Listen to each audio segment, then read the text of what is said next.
There are moments when science feels like a magic wand, curing diseases, reaching the stars, even putting a phone in every pocket. But for all the brilliance, there are still things that are wild, baffling, mystifying, and they leave our best minds shrugging. These are the questions, events, or apparent rules that don't respond to logic, data, or decades of peer review. We're talking about puzzles that blow off in the face of expertise, strange phenomena with no explanation, no consensus, no satisfying closure. And the deeper we dig, honestly, the weirder it gets. You'd think that by now, with all our gadgets and satellites and gene sequences, we'd have all the answers, but instead, we just don't. So let's find out about 50 of them, shall we? Sit tight, it's a long video. Just before we continue, this episode is brought to you by Surfshark. You see, the internet can be a dangerous place. There's all sorts of bad actors out there looking to nose around in your business, break into your shit.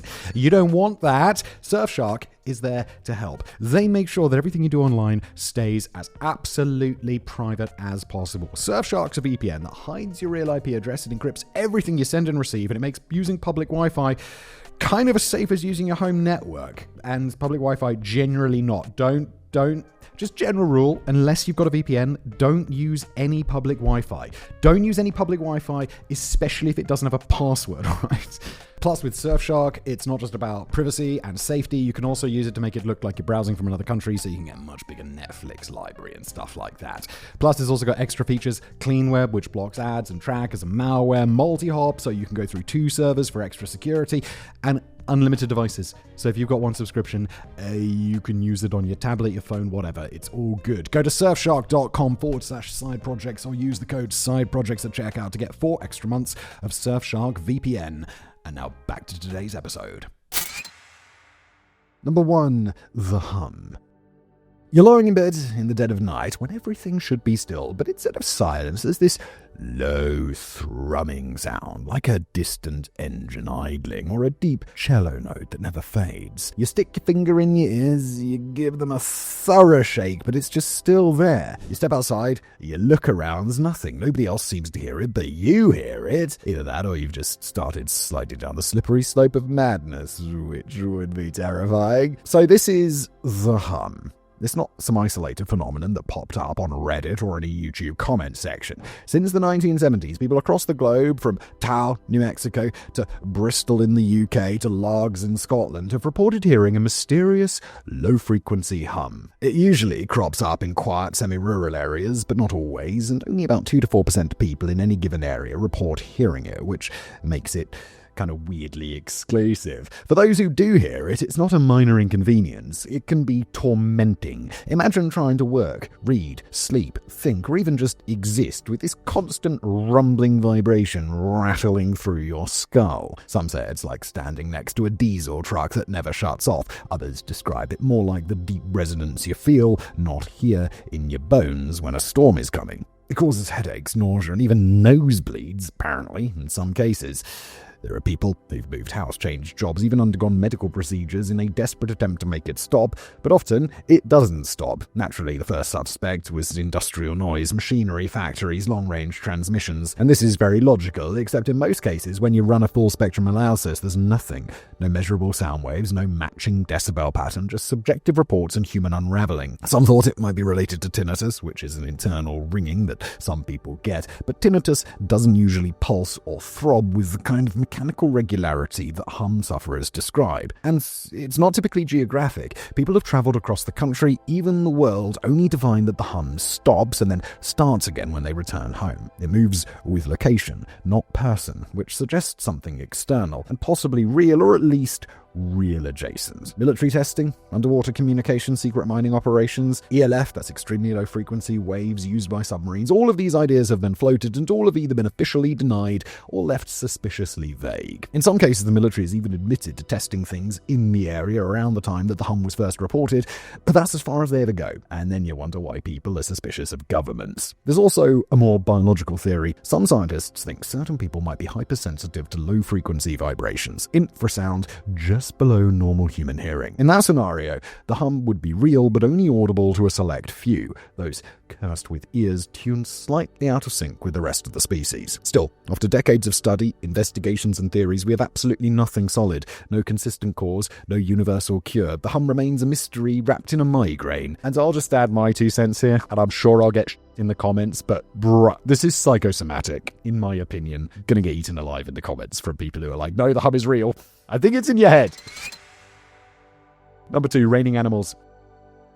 It sounds like something from a children's cartoon or a fever dream, but there are genuine, documented cases, old and new, of animals such as birds, fish, frogs, and toads falling from the sky. Not metaphorically, not a few scattered reports. Actual animals pelting down like confused confetti. If these stories were 2,000 years old, you'd probably be like, yeah, of course animals rain down the sky. And what mushroom did you pick and eat from the forest, mate? But some of the stories are uncomfortably recent, which makes them hard to dismiss as folklore. There are real newspaper clippings, weather reports, and modern witnesses. This isn't biblical allegory, it's actual precipitation with fins, legs, and wings. One of the most famous cases comes from Euro in Honduras, where, according to locals, fish fall from the sky every year during heavy storms. They even have a festival for it, Luva de Peces. And it's not just one or two oddities turning up in puddles. We're talking hundreds of small silverfish flopping around on the ground despite the nearest body of water being miles away. It seems oddly specific for a mass hallucination. It's happened in other places too, such as India, Australia, Japan, and the UK. Frogs are particularly common in these events, turning streets into squirming mosaics of hopping panic. Sometimes the animals survive the fall, sometimes they don't. Either way, the idea of having to sweep fish off of your roof or shoo frogs off your driveway isn't exactly something people are prepared for. So, what's the explanation here? Well, the most commonly repeated theory involves waterspouts. These are tornadoes that form over lakes or oceans, sucking up small aquatic animals into the sky before flinging them out miles inland. Sounds fairly reasonable, except there's an issue. These events are rarely, if ever, witnessed, and certainly never by scientists. No one ever seems to see the supposed waterspout hoovering up the local frogs. One minute it's raining, the next your windshield is a mess of half-flattened animals ready for a Frenchman's table. Also, why just one type of creature? If a waterspout hit a pond, you'd expect water, weeds, maybe a duck or two. Somehow, it's just one species. It's all frogs, it's all birds, it's all fish. It's never a mix, as if the storm was somehow picky. Now, some researchers think that these rains could result from sudden updrafts or microbursts, where powerful winds whip through shallow bodies of water and launch whatever's unlucky enough to be floating nearby into the air. Again, it's plausible until you remember these downpours often occur in places with no nearby water sources. A frogless, fishless plain should stay that way, even in a storm. And then there's the weirder end of the scale, electromagnetic anomalies, dimensional slips, or my personal favorite here, pranksters with nothing better to do and access to a fish market and a rooftop. Extremely elaborate, but I like it. Those theories tend to get laughed off, but honestly, are there any less strange than the idea of nature inventing its own seafood catapult?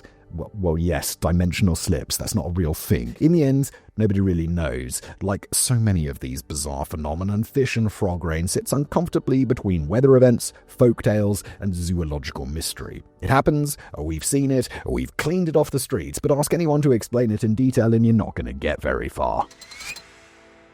The Pollock twins. In 1957, a car crash in Hexham, England, killed two young sisters, Joanna 11 and Jacqueline 6. It was a freak accident. The driver, allegedly deranged, ploughed into the girls on their way to church, and just like that, the Pollock family was torn in half. Their mother and father, Florence and John, were devastated. That's understandable. But what happened next is where things took a sharp left turn into the bizarre. Roughly a year later, Florence gave birth to two twins, two girls named Gillian and Jennifer, identical twins as far as the world could see. Except for the strange part that John, the father, became almost immediately convinced that these weren't just new children. They were the old ones. Back again. And fair enough, that sort of sounds like the thing grief does to a person. Desperation dressed up as belief. But the twins began to show signs that unnerved even skeptics. Jennifer, the younger twin, had birthmarks in the exact same place as Jacqueline, including a small round mark on her waist and another across her forehead, matching an old scar her sister had gotten in a fall. And it didn't stop there. As the girls got older, they started asking for toys their parents had kept locked away, specifically dolls in specific hiding places. They recognized buildings in Hexham Hexham that they'd never visited. One day, they passed the school Joanna and Jacqueline had attended and declared that it was our school. They knew the route, they knew the playground, they even referred to events they hadn't technically lived through. Still, kids are sponges and all that, and maybe they picked up things along the way, maybe they overheard things, maybe they were just soaking up their parents' grief and reflecting it back. Except they also had a bizarre shared fear of cars. Loud noises and passing traffic sent them into a full-blown panic. Not your usual toddler tantrum, more like trauma flashbacks. One afternoon, their mother was watching them playing and described Jennifer lying on the ground, head in Gillian's lap. When Gillian said, "The blood's coming out of your eyes," that's where the car hit you. Nobody had told them where the impact had been. By age 5, most of the oddities stopped. The girls grew up, became more distant, and the memories, or whatever they were, seemed to fade. Today, both women remember little from that time and don't dwell on it much, which, frankly, might be the most normal part of this whole thing. So what was it? Reincarnation? Shared trauma? Parental suggestion taken to a strange extreme? Also yes. Or just coincidence dressed up in a particularly spooky costume? People are divided, but those early years left a deep mark not just on the family, but on anyone who's ever wondered what happens when a life ends, and whether it always stays that way. Number 4. The Hessdalen Lights.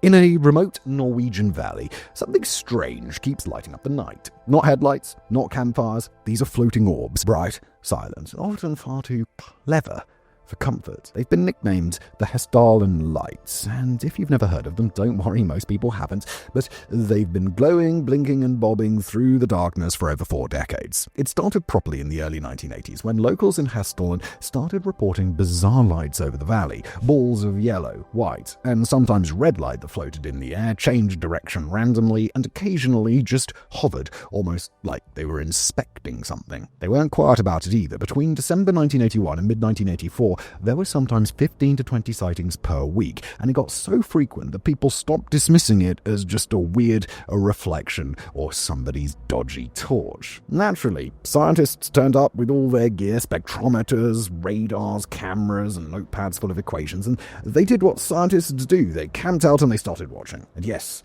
they saw the lights too. This wasn't just rural gossip. There are photos and footage, electromagnetic readings. Something real was happening, something that didn't fit into any neat scientific box. The lights come in a few varieties. Some were the size of a football, zipping across the sky. Others larger, glowing softly like a low-hanging sun before blinking out. Some hovered silently, others darted off as if spooked. And it's not just light. Sometimes there was heat, sometimes even radiation, but never any clear pattern. It's like the phenomenon had a mood. One theory says it's combustion, ionized dust from the valley reacting to atmospheric conditions. Basically, in the most unscientific term we can muster, it's glowing dirt. Another suggests piezoelectric effects, stress on the quartz-rich rocks generating light. And they're pretty smart guesses, yeah, but they don't fully explain why the lights move with such intent, or why some seem to respond to observers, or how they show up in clear skies with no geologic activity. Dirt, however electrically excited, usually doesn't do choreography. Of course, the UFO crowd love this one, and I mean, can't really blame them. Lights that appear out of nowhere ignore gravity and seem to know when they're being watched. That's practically their brand. There's even a permanent scientific station there now, Project Hessdalen, trying to capture and study the lights. So far, plenty of data, still no consensus. Every few years the lights quiet down, only to return just as mysteriously. You can go there today and still have a decent shot at seeing one. Just pitch a tent and wait. But don't expect an explanation. Nobody's cracked this one. Not the scientists, not the skeptics, not the believers. So is it natural, paranormal, something in between? We'll leave that up to you. Number 5. Ball lightning. You're watching a thunderstorm. The rain's hammering, the sky's a mess of flickering angry veins, and then a glowing orb of light comes calmly across your garden like it's just stopping by for a cup of tea. Perfectly round, about the size of a grapefruit, drifting slowly through the air. Then a crackle, and it vanishes. Or doesn't. Sometimes it just fizzles. Sometimes it explodes. Sometimes it floats into your living room, burns a hole in the carpet, and leaves everyone questioning their sanity, as you would. Welcome to the utterly ridiculous but very real world of ball lightning. Now, let's get this straight from the beginning. Ball lightning isn't just weird, it's aggressively confusing. For centuries, people who saw it were basically told, politely or otherwise, that they were lying, drunk, or misunderstanding regular lightning. But it kept turning up. For years, scientists thought it was nonsense, old wives' tales, seamen's yarns. But it turns out this floating fiery weirdness had a paper trail, and a long one. Take the Great Thunderstorm of Widdicombe in the Moor in 1638. A fireball allegedly smashed into a Devonshire church, killing 4 people and injuring 60. Witnesses said it ripped the building apart, hurled stones across the pews, and filled the air with sulphurous smoke before vanishing. Medieval minds blamed the devil. Now let's fast forward to 1753. Russian physicist George Richmond tried replicating Benjamin Franklin's kite experiment, but a glowing orb zipped down the wire, struck him in the head, and killed him instantly. His shoes blew apart, and the engraver next to him was knocked unconscious. And then there's the tale of the HMS Montague in 1749. A, quote, ball of blue fire approached the ship and exploded near the deck with the force of 100 cannons, shattering the mainmast and injuring several crew members. The smell of burning sulphur was said to linger for hours. Even Tsar Nicholas II claimed to have seen it as a boy. During a church service, he watched a fiery ball spin across the floor, past the chandelier, and exit calmly through a doorway into the night. His grandfather, Emperor Alexander II, apparently just crossed himself and carried on. And for a more modern twist, in 1963, physicist R.C. Jennison saw a glowing sphere glide down the aisle of an Eastern Airlines flight. No noise, no sparks, just calmly floating past the passengers like it had a boarding pass or something. Everybody survived, but they were all probably a bit nervous. So what is it? Plasma, glowing gas, microwave interference? Well, the leading theory changes every few years, but none of them explain why it floats through walls, appears indoors, or explodes with a force that ruins ships. Some say it's a hallucination, our brains glitching from nearby electromagnetic bursts, but then how do you explain the photographs, injuries, and scorched carpets? Are we all just sharing the same delusion? Number 6. Spontaneous human combustion. On the morning of July 15, 1951, the landlady of a modest apartment in St. Petersburg, Florida, let herself into the flat of one Mary Reeser. The doorknob had felt warm to the touch, and inside she found a scene that was so strange that the local police called the FBI within hours. Mary was gone, or at least most of her was gone. Only one leg remained, still in its slipper, unburned from the knee down. The rest of her, body, bones, even parts of the chair she was sitting in, had been reduced to ash. The room itself seemed to be largely untouched. There was no fire damage to the walls, no blackened ceiling. A nearby plastic carpet softened, but the newspapers beside her chair hadn't even singed. The heat required to cremate a human body properly is around 1500 degrees. You need an industrial-grade furnace or a very motivated crematorium. Yet, somehow, Mary Reeser had turned to cinders in her own front room without so much as setting fire to the rest of the house. Spontaneous human combustion, or SHC, has been reported for centuries. The term itself was coined in the 18th century, though earlier cases go back as far as 1641, with the mysterious death of Countess Cornelia Bandi of Italy, who reportedly went up in flames in her sleep with no clear ignition source. By the time help arrived, all that remained was a pile of ashes, her skull, and a pair of feet. Typically, victims are found alone, seated, or lying down. There's little smoke damage nearby. Furniture often escapes with nothing more than a scorched armrest. The pattern repeats across dozens of cases. Sometimes there's a sweet, oily smell or a strange, greasy residue coating the walls. But always, there's a body, nearly cremated, and an origin point that no one can identify. In 1980, a man named Henry Thomas from South Wales was found similarly reduced. His skull remained, along with parts of his legs, but his head had shrunk massively, and no one could explain why. The room was intact. His television just feet away still worked. His slippers hadn't even moved. Explanations range from the scientific to the wildly speculative. The most widely accepted theory is the wick effect. In short, the body's fat acts like candle wax, with clothing or hair serving as a wick. Once ignited, perhaps by a dropped cigarette or a spark, it smolders slowly and intensely. But that only works if something gets it going, and in most cases, there's no sign of ignition at all. No cigarettes, no fire source, just sudden, total immolation. Others suggest static electricity, methane buildup, or even ball lightning, because, why not combine the mysteries while we're at it? The skeptics blame misreporting, poor investigations, or even foul play. But there's no denying the pattern. So you're left with a strange, smoky riddle. Why do some people burn down to their bones without setting fire to their surroundings? Well, as with all of these, we've got absolutely no idea. Number 7. The Voynich manuscript. In a locked chest in a Jesuit college near Rome, an antiquarian named Wilfrid Voynich stumbled across what might be the strangest book ever written. The year was 1912. The manuscript he uncovered was roughly 240 pages long, filled with looping, elegant scripts in a language that nobody could recognize, let alone translate. The pages were thick vellum, richly illustrated with bizarre plants, astronomical diagrams, naked women bathing in green liquids, and structures that looked like a fusion of steampunk and medieval alchemy. There's no title, no author's name, just line after line of strange symbols that flow like a real language, but have stumped everybody. Cryptographers, linguists, historians, code breakers, including experts from both world wars and even the NSA, have pored over it. There's nothing. The language doesn't match anything known. The grammar seems internally consistent, which means it's probably not just gibberish, but even that's not certain. Radiocarbon dating places it in the early 15th century, between 1404 and 1438. So yeah, this thing is older than the printing press and most European nations in their current form. The ink matches, the vellum is legitimate. So if it's a hoax, it's the kind that would require absurdly precise materials hundreds of years before Voynich was even born. As for the book's content, well, that's where it gets even weirder. Some illustrations seem to map out star systems that don't exist. Others depict imaginary flora that resembles nothing on Earth, and there are naked figures, often women, soaking in interconnected bathtubs under tube-like structures, some of which seem to pour fluids from plant-like apparatuses. It's weird. It's really weird. It's as if biology, astrology, and dream logic had a child and gave it crayons. Some researchers have called it a pharmacopoeia, a medieval herbal guide.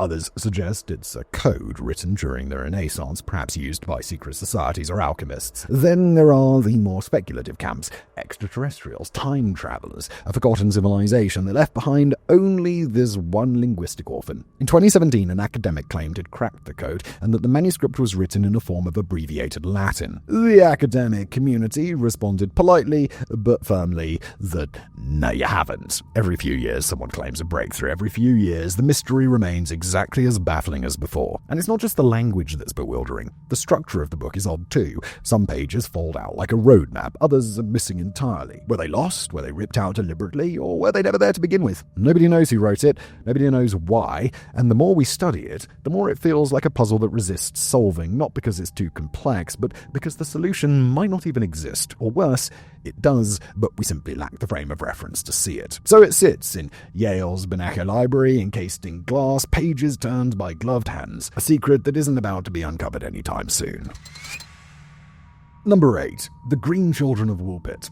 In 12th century England, deep in the county of Suffolk, there was a village called Woolpit, quiet, green, and about as unremarkable as rural England gets, except for one bizarre footnote in its history. Sometime during the reign of King Stephen or Henry II, depending on which version you read, 2 children appeared out of nowhere beside one of the village's wolf pits. They were a boy and a girl, both of them green, as in kind of actually green. They didn't speak English, they wore unfamiliar clothes, and they refused to eat anything the villagers offered until someone brought out raw beans. Then, suddenly, they tucked in like they hadn't eaten in days. Once they'd settled a bit and learned the language, the story they told was unbelievable. They said they'd come from a place called St. Martin's Land, where everything was green: the sky, sun, the people, everything. There was no direct sunlight, only twilight, and they claimed they'd been tending their father's animals when they heard a strange sound and followed it through a tunnel. When they came out, the bright sunlight and unfamiliar landscape terrified them, and they couldn't find their way back. Soon after, the boy sickened and died.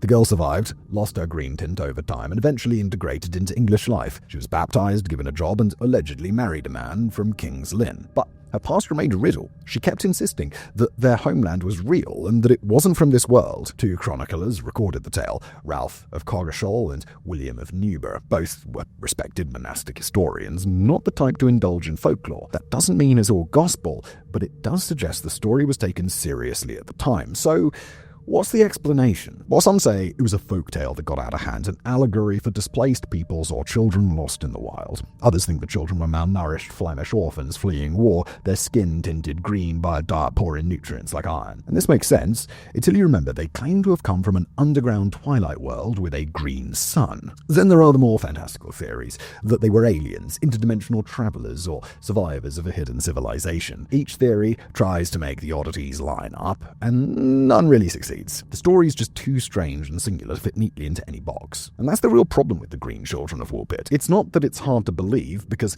it sounds so outrageous. It's that it doesn't want to be believed, like it was designed to stay on the edges of plausibility, too specific to dismiss, too weird to accept. Number 9.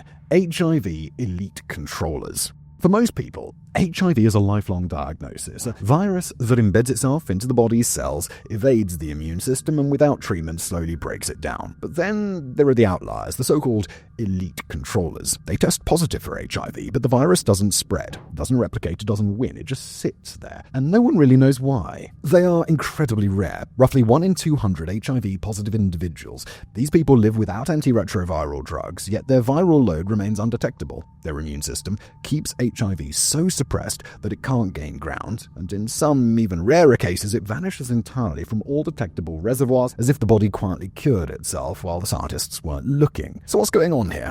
Well, researchers have studied these patients for decades, hoping that they hold the key to a vaccine or a cure, and some commonalities have emerged. Certain elite controllers have mutations in a gene called HLA-B57, which seems to help their immune systems spot infected cells faster. Others have unusually aggressive cytotoxic T cells, the hitmen of the immune world, which destroy infected cells with ruthless efficiency. But none of that forms a complete picture, because not all elite controllers have those mutations, and not all with those mutations are elite controllers. It's like having a jigsaw puzzle where the edge pieces fit, but the center's been swapped out with something from a different box entirely. And then there are the cases that seem to defy logic altogether.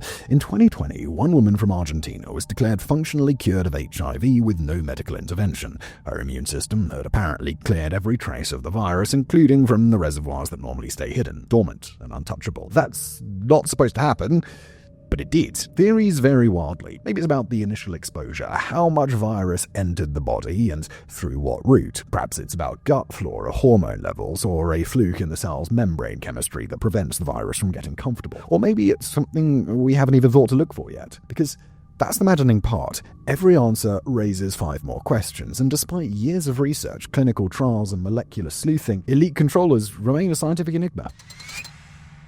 Number 10. Where eels spawn.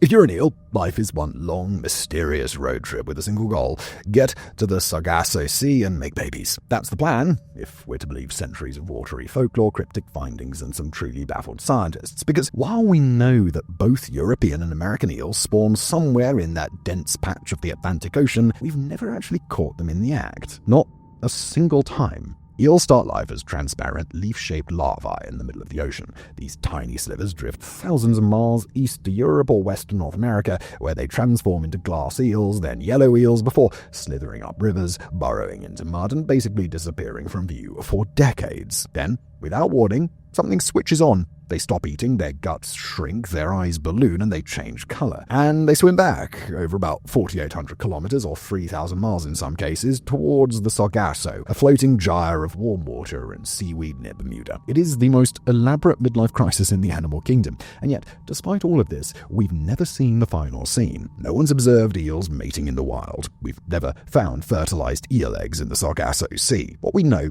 is pieced together from circumstantial sightings, larvae that are slightly older and slightly bigger the further you get from the presumed breeding grounds. It's like reconstructing a love story from baby photos. We've tried to breed them in captivity. Failures almost across the board. Eels apparently very stubborn. They need their epic pilgrimage, their ancient ocean queue, something we haven't yet managed to fake in a lab. Even hormone injections usually produce nothing. It's like they've locked reproduction behind an adventure gate that we still can't hack. And the mystery is not new. Aristotle thought eels spontaneously generated from mud. Sigmund Freud dissected hundreds trying to find their testicles and failed. It became a bit of a thing. Even today, eel gonads are rarely visible outside of spawning season. They're elusive in biology, psychology, and apparently modesty. So what's going on here? Are we just looking in the wrong place? Is the Sargasso Sea more of an idea than a pinpoint location? Could the eels be spawning at depths we can't yet reach, or during a time window too narrow to catch? Whatever the answer, it remains one of the strangest natural mysteries still hanging around in the age of satellite images and genome sequencing. The fact that an entire species, vital to ecosystems, commercially valuable and culturally iconic, still breeds in secret is both frustrating and also weirdly romantic. Number 11, Quasicrystals from outer space. In 2009, a team of scientists analyzing a strange chunk of rock from the Koryak Mountains in far eastern Russia discovered something they were not expecting. Lodged inside this otherwise unremarkable meteorite fragment was a mineral structure that defied the rules of conventional chemistry. It wasn't just odds. It was actually technically impossible, at least according to everything that we thought we knew. They called it a quasicrystal, and to understand why this is weird, you've got to know that crystals, real crystals, not the polished trinkets you buy at gift shops, are incredibly organized. Their atoms line up in repeating patterns, neat as a tiled bathroom wall. Nature, it loves symmetry. It's stable, it makes sense, but quasicrystals are something completely different. Their atomic structure doesn't repeat. It's ordered. Yeah, but not in the ways that should be physically sustainable. It's the kind of structure scientists only managed to replicate in a lab in the 1980s using specific machines and conditions that don't exist naturally, or so we thought until we found one hiding in a space rock. Even stranger, this particular quasicrystal had a five-fold symmetry, something that's not supposed to exist in nature because it can't tile a plane without leaving gaps. Yet, there it was, twinkling under the microscope, breaking the rules of crystallography, which I just learned is a word. So, where did it come from? Well, that's the million-dollar question. It might have formed in the violent pressure and heat of space collisions, or maybe in a lab, except the mineral sample was encased in a roughly 4.5 billion-year-old meteorite. This means that if it were man-made, it wouldn't have been made by us, aliens. There's a theory that quasicrystals can form in high-energy shock environments, like when two celestial bodies collide at ridiculous speeds. That could explain the pressure, but it doesn't explain the structural precision or how something this unstable could survive the journey to Earth intact. And let's not skip past the fact that this wasn't dug up from a quarry, it dropped from the sky. Scientists are still poking and prodding at it, trying to figure out how something so perfectly illogical could exist in our reality. And while they've managed to replicate similar structures in the lab since, nothing quite matches the cosmic oddity found in that meteorite. Number 12, the Tunguska event. It was just after 7 in the morning on June the 30th, 1908, when the sky above Siberia lit up like the sun had perhaps lost its mind. Moments later, an explosion so loud it was reportedly heard over 1,000 kilometers or 620 miles away flattens more than 2,000 square kilometers or 772 square miles of forest. That's over 80 million trees knocked down like matchsticks. Birds vanished, animals died. People as far as Britain claimed to see the sky glow unnaturally for days. This is an easy one, right? Is a meteor, and yet there wasn't an impact crater. For over a century, scientists have scratched their heads about what exactly happened over Tunguska. The leading theory remains that a meteor or comet entered Earth's atmosphere and exploded mid-air, unleashing energy equivalent to around 15 megatons of TNT. That's 1,000 times more powerful than the atomic bomb dropped on Hiroshima, by the way. All of it unleashed above a remote part of Russia without ever touching the ground. The blast incinerated everything within its radius and left trees lying in neat rows, all facing away from the blast's epicenter. Yet, right at the heart of it was a patch of scorched earth with still standing trees. It was like whatever had hit it had hovered for a second before letting go. But if it were a comet or an asteroid, why didn't it leave behind any cleared debris? No metal, no rock, no minerals associated with no meteorites, just scorched soil and confused or very dead wildlife. Over the decades, other theories crept in. Maybe it was a fragment of a comet, mostly ice, vaporizing before it could hit the ground. Or maybe it was something stranger. Nikola Tesla's death ray, perhaps a miniature black hole, a failed alien engine testing its brakes a bit too late. Some have even blamed antimatter, though they'd have wiped out far more than a forest. I personally think it was just a meteor that exploded above the ground. What adds to the mystery is how long it took for anyone to investigate properly. This was 1908 Russia, remote, snowy, not exactly priority number one for Tsarist scientists. The first expedition to the site didn't even happen until 1927, almost 2 decades later. By then, whatever evidence might have been lying around had long since vanished. Even today, scientists can't fully agree. New data points to the explosion happening 5 to 10 kilometers or 3 to 6 miles above the ground, which would explain the lack of impact, but not the weird magnetic readings, the mutations in local plants, or the reports of a blue glow in the sky that lasted for weeks. So what exploded over Tunguska? Well, nobody knows for sure. A space rock does seem most likely, but then again, maybe it was aliens. Number 13, Earth's pulse. Every 26 seconds, the Earth thumps. It's not a quake, it's not a rumble. There's a pulse deep consistent and eerily regular, like a planet-sized metronome ticking in the dark. First detected in the early 1960s, this subtle seismic tremor has been recorded by sensors around the world, quietly tapping out its rhythm every 26 seconds. Rain or shine, war or peace, no matter the season, it's always there. Now, it's first noticed by a researcher called Jack Oliver, who first picked it up on seismographs installed in Africa. At first, it was thought to be local, a regional tremor, maybe from mining or offshore activity. But as global monitoring improved, the same pulse was picked up thousands of miles away. Identical intervals, identical signal, like a cosmic timekeeper buried beneath the crust. Naturally, theories began to bubble up. One early suspect was the pounding of waves against the continental shelf. After all, oceans are loud, and the ceaseless rhythm of waves hitting land generates plenty of seismic noise. But oceanic noise is messy, chaotic, and inconsistent. And this wasn't. This was precision, a perfect 26-second loop repeating with the discipline of a Swiss watch. Later, attention turned to the Gulf of Guinea, off the west coast of Africa. The pulse seemed to center there, an underwater region with odd geological features, including a seismic structure called the Bight of Bonny. Some researchers proposed that wave action in this area might resonate with the seabed in just the right way to create the pulse, like a guitar string being plucked by the sea. That's where the leading theory rests today, kinda. It's called microsysm, a low-frequency vibration possibly caused by the interaction of ocean waves and seafloor topography. In this view, the Earth is humming thanks to an underwater feedback loop. It almost makes sense. Almost. But here's the snag. No other place on Earth creates a regular tremor like this. And if it's wave-driven, why is it so stable? Why hasn't it changed in over 60 years despite shifts in climate, tides, and seismic activity? And why 26 seconds? Why not 20 or 30? What's special about that number? And also, this is really important, it can be felt on land. Sensitive equipment has picked it up in places thousands of miles from the supposed epicenter, which suggests it's not a local vibration at all, but something else, something deep.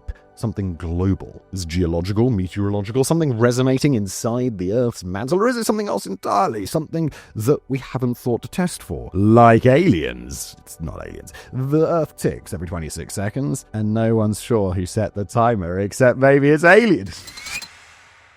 Number 14. The bloop. In 1997, underwater microphones picked up a sound on the southern coast of South America. That might not seem strange. I mean, oceans are noisy, whales sing, icebergs crack, submarines groan, but this sound doesn't belong to any of those. It was low, it was powerful, it was loud enough to be detected over 5,000 kilometers or 3,100 miles away by multiple hydrophones. They called it the bloop. Now, the name might make it sound like a cartoon water drop, but this wasn't a gentle bloop. This was a deep, resonant, bone-rattling tremor that rumbled through the Pacific like a monster clearing its throat. And when analysts checked the data, they realized something unsettling. It matched the acoustic profile of a living creature. That's right, it's not an earthquake, it's not a submarine, it's something biological. The only problem is that no known animal can make a sound that loud. Blue whales are reigning champions of oceanic vocals, do not even come close. Whatever made the bloop, if it was a creature, it would have had to be absolutely gargantuan. It would have had to be of Lovecraftian proportions. For those of you who aren't well versed in the strange science fantasy writing of H.P. Lovecraft, this sort of thing is right out of one of those books. In fact, and quite bizarrely, the bloop was picked up not far from the coordinates given in his story The Call of Cthulhu for the sunken city of Riverside, where Cthulhu, a fictional monster that's somewhere between an octopus and the predator that's nearly 3.2 kilometers or 2 miles tall, supposedly sleeps. Strange coincidence? Probably not, no. It's almost certainly a strange coincidence. The sound lasted for about a minute and was never repeated. Marine animals, especially massive ones, they tend to be a bit chattier. They echo, repeat, and interact. This thing just basically said bloop and then never did anything again. Scientists, of course, tried to bring it back to Earth. Some suggested it was ice quakes, massive chunks of ice shifting and cracking under pressure. And that theory fits in terms of frequency and distance, and yes, ice quakes can be loud, but none on record have ever matched the bloop's specific pattern or acoustic strength. And if it was a living creature, then we're talking about something we've never seen before. Something that lives far deeper than any human has gone. Something big enough to make the largest whale sound like it's whispering. After all, the ocean still holds secrets. 95% of it remains unexplored. There are trenches deeper than Mount Everest is tall, filled with darkness, pressure, and silence. And maybe, just maybe, something down there doesn't like being recorded. Number 15. The Man from Taured. In 1954, a man stepped off a plane at Tokyo's Haneda Airport and handed over his passport just like everybody else, except his passport wasn't from any country on Earth. It claimed he was from a place called Taured. Confused, customs officials double-checked the document. It looked legit. It had stamps from multiple countries, official watermarks, and a professionally issued design. Everything except the country itself. There's no Taured. There never has been. When questioned, the man appeared equally baffled. He insisted Taured was a real place, and it had been for centuries. He said it was situated between France and Spain. Officials showed him a map, and he pointed to the region of Andorra and went pale. He said something along the lines of, "This must be some terrible mistake." To make things more surreal, his wallet contained currency from multiple European countries, and his briefcase held documents in various languages, including contracts with companies that no one had heard of, but all of them looked perfectly legitimate, even had a driver's license from Taured. Thinking it might be a case of forgery or delusion, officials detained him in a hotel room overnight while they investigated. They posted guards outside his door, but the next morning he was gone. He vanished. No escape route, no window tampering, nothing, just an empty room, his documents missing, his briefcase gone. Police searched, airlines checked their records, immigration scoured files. Nobody matching his name or description had entered or left the country. There was no flight back, no departure stamps. The man from Taured had simply disappeared like he had blinked out of existence. So what happened? While skeptics say it's an urban myth, the story cooked up and embellished over the decades. This guy.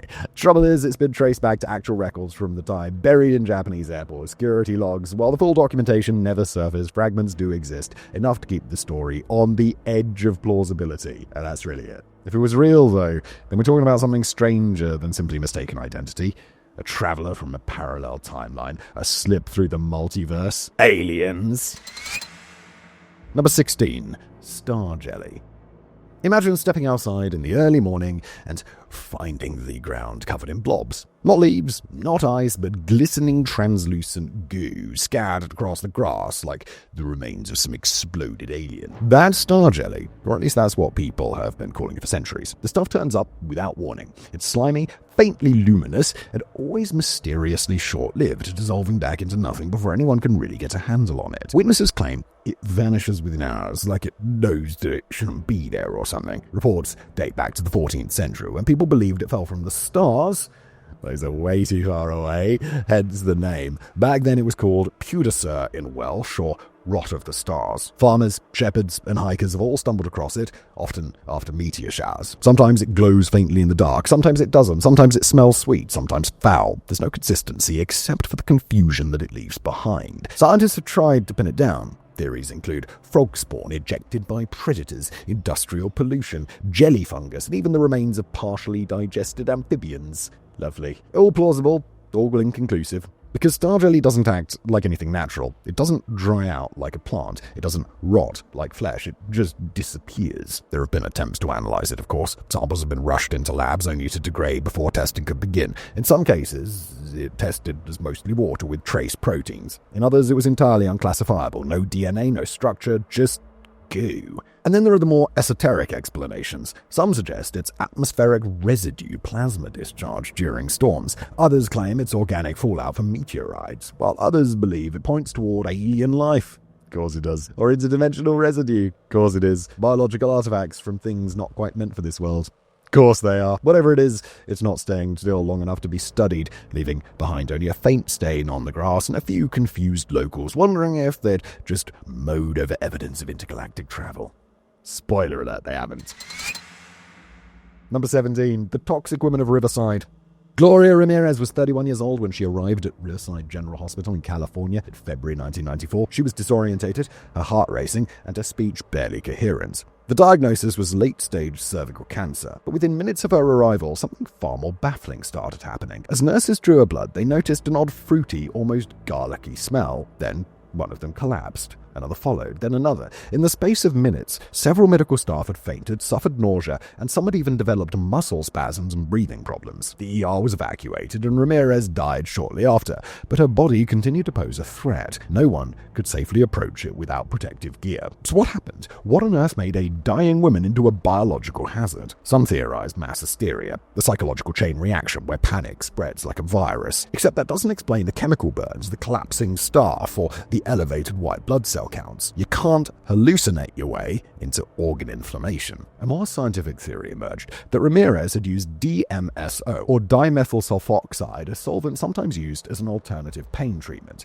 The idea was that this chemical was absorbed through the skin, metabolized into her body, and under the high oxygen conditions of the ER, transferred into dimethyl sulfate, a highly toxic compound. And this is plausible, it checks out chemically, except that reaction's never been observed happening in a human body before. It's theoretical chemistry at best, stretching the boundaries of known biochemistry, and nobody else who used DMSO ever turned into a walking gas cloud. Plus, some researchers argue that the conditions needed for the transformation just couldn't have existed in the ER. To this day, there's no definitive answer, just a nickname, the Toxic Lady. Her body was eventually buried in a sealed casket, and the hospital revised its safety protocols. The staff recovered, for the most part. But the incident left a hole in scientific understanding. If it was a freak chemical reaction, it was one science had never seen before. And if it wasn't, then the answer is still hanging in the air. Number 18. The WOW signal. On the night of August the 15th, 1977, a radio telescope at Ohio State University picked up something strange, a sudden spike in a narrow band of radio frequencies. It lasted just 72 seconds, it never repeated, and it came from the direction of the constellation Sagittarius. The astronomer on duty, Jerry Ehrman, circled the printout and scribbled, "Wow," in the margin. And that name stuck, because what else do you call a signal from space that acts like it's saying, "Hi, we're here," and then ghosts you forever? The WOW signal wasn't just loud, it came from a very specific frequency, 1420 megahertz, which just happens to be the natural emission frequency of hydrogen, the most abundant element in the universe. Scientists had long speculated that if aliens were trying to communicate, they might use that exact band because it's universal. It's like knocking on a door in the only way guaranteed to be recognized by whoever's home. But what made it extra weird is what didn't happen after. There was no repetition, no follow-up, no background static, just a perfect, clean spike of radio energy, and then silence. Naturally, every possible Earth-based explanation was dragged out. Airplanes, satellites, reflections of space debris, radio interference, all were investigated.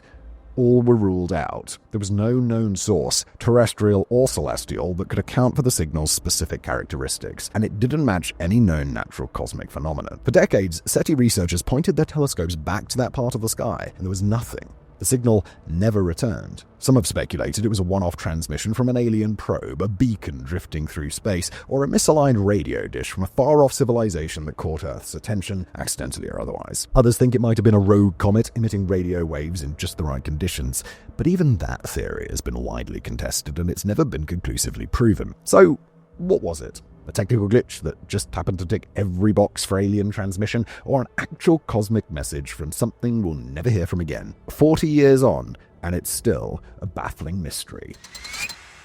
Number 19. The Hexham Heads.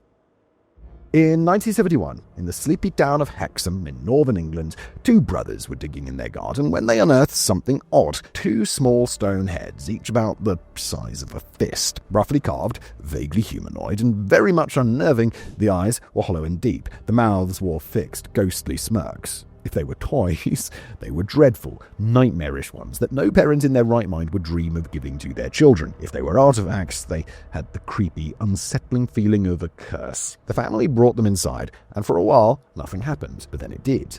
Objects started moving on their own. Doors opened and shut. Unseen footsteps echoed through the hall. A strong floral scent, like wildflowers in a locked room, would suddenly bloom and vanish. The family's youngest daughter claimed the heads made her hair stand on end and gave her nightmares. And then came the Wolfman. Neighbors reported seeing a half-man, half-beast creature lurking near the house. One witness claimed it leapt over a garden wall and vanished into the night. A visiting friend said she was pushed by invisible hands. Whatever it was, it didn't feel friendly or stick around once the heads were removed. Eventually, the family had had enough. The heads were passed on to academics for testing, and that's when the mystery deepened. Initially thought to be Celtic artifacts, possibly over 1,000 years old, the heads were later declared modern, at most a few decades old. One man even came forward and claimed he'd made them as a hobby and had thrown them out. But that didn't quite line up, as his versions didn't look the same, nor did his timeline fit. And even if they were modern, that didn't explain the chaos they left behind. died. The heads disappeared shortly after that. One was reportedly lost in transit, the other no one really knows. Maybe boxed up in a university's archive, maybe buried again, maybe back where it started. Whether ancient idol or homemade horror, the Hexham heads left a trail of fear that didn't vanish for quite some time and that's still whispered about in paranormal circles. Number 20. The disappearing village of Angakuni Lake. Northern Canada's a really big place. It's quiet, it's remote, it's very easy to get lost in. But in 1930, something far stranger than a wrong turn allegedly took place on the shores of Angakuni Lake. According to the tale, an entire Inuit village vanished. Not fled, not relocated, vanished, as in tents still standing, food on the fire, sled dogs frozen to death in their chains, yet not a single person in sight. The story comes from a fur trapper named Joe LaBelle, who'd visited the village before and knew the families living there. But when he returned that November, the place was dead silent. No smoke from chimneys, no footprints in the snow.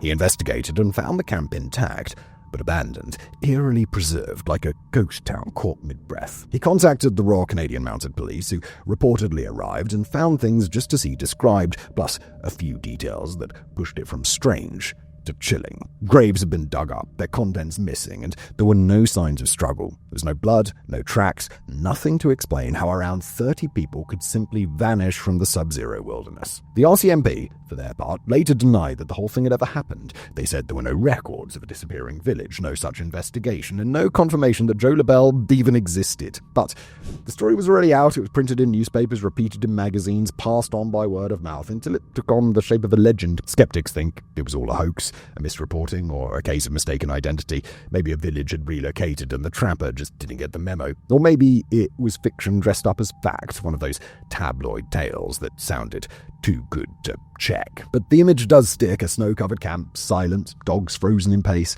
graves disturbed, fires burned out, meals left uneaten. But it was all probably not real. Number 21, brain activity after death. Death, for most of human history, was considered a binary thing. 1 minute you're alive, the next you're not. Lights off, curtain down, no heartbeat, no breath, no brainwaves. Nothing but stillness. But the more we've peered into the machinery of the mind, the messier that assumption has become. Because in some cases, the brain doesn't just go quiet, it rallies. In 2013, researchers studying rats during induced cardiac arrest noticed something baffling: a burst of brain activity not before death but immediately after it. Not just twitching, a full-blown surge of gamma oscillations, the kind of waves linked to high-level cognition and conscious experience. If that happened to humans, you'd think they were processing information, reacting, maybe even thinking.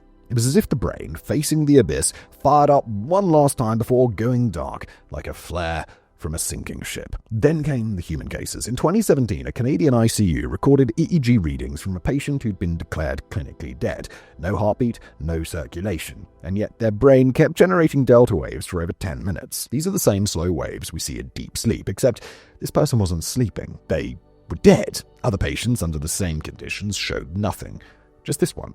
No electrical faults, no glitch, just post-mortem brainwave activity with no solid explanation. More recently, in 2022, scientists monitoring a dying man via EEG found patterns in his brain consistent with memory recall, firing seconds after his heartbeat had stopped, the kind of activity we see when someone's reminiscing. It's the neuroscience equivalent of sitting bolt upright after being declared dead and saying, "Ah yes, that one time in Paris." It doesn't mean he was consciously remembering anything, but it looks uncannily like it. So what could cause this? While some think it's a final dump of neurotransmitters, others suggest the release of endogenous DMT, a hallucinogen naturally produced in very small amounts by the brain. That would explain the tunnel of light, the visions of loved ones, and the floating above your body nonsense that some people report during near-death experiences. It's not really evidence of an afterlife, of course it isn't, but it is possibly a built-in exit hallucination, nature's psychological parachute. And there's another angle too. That death isn't a switch, but a sequence, a process that unfolds over minutes, maybe even longer, where the brain doesn't just stop,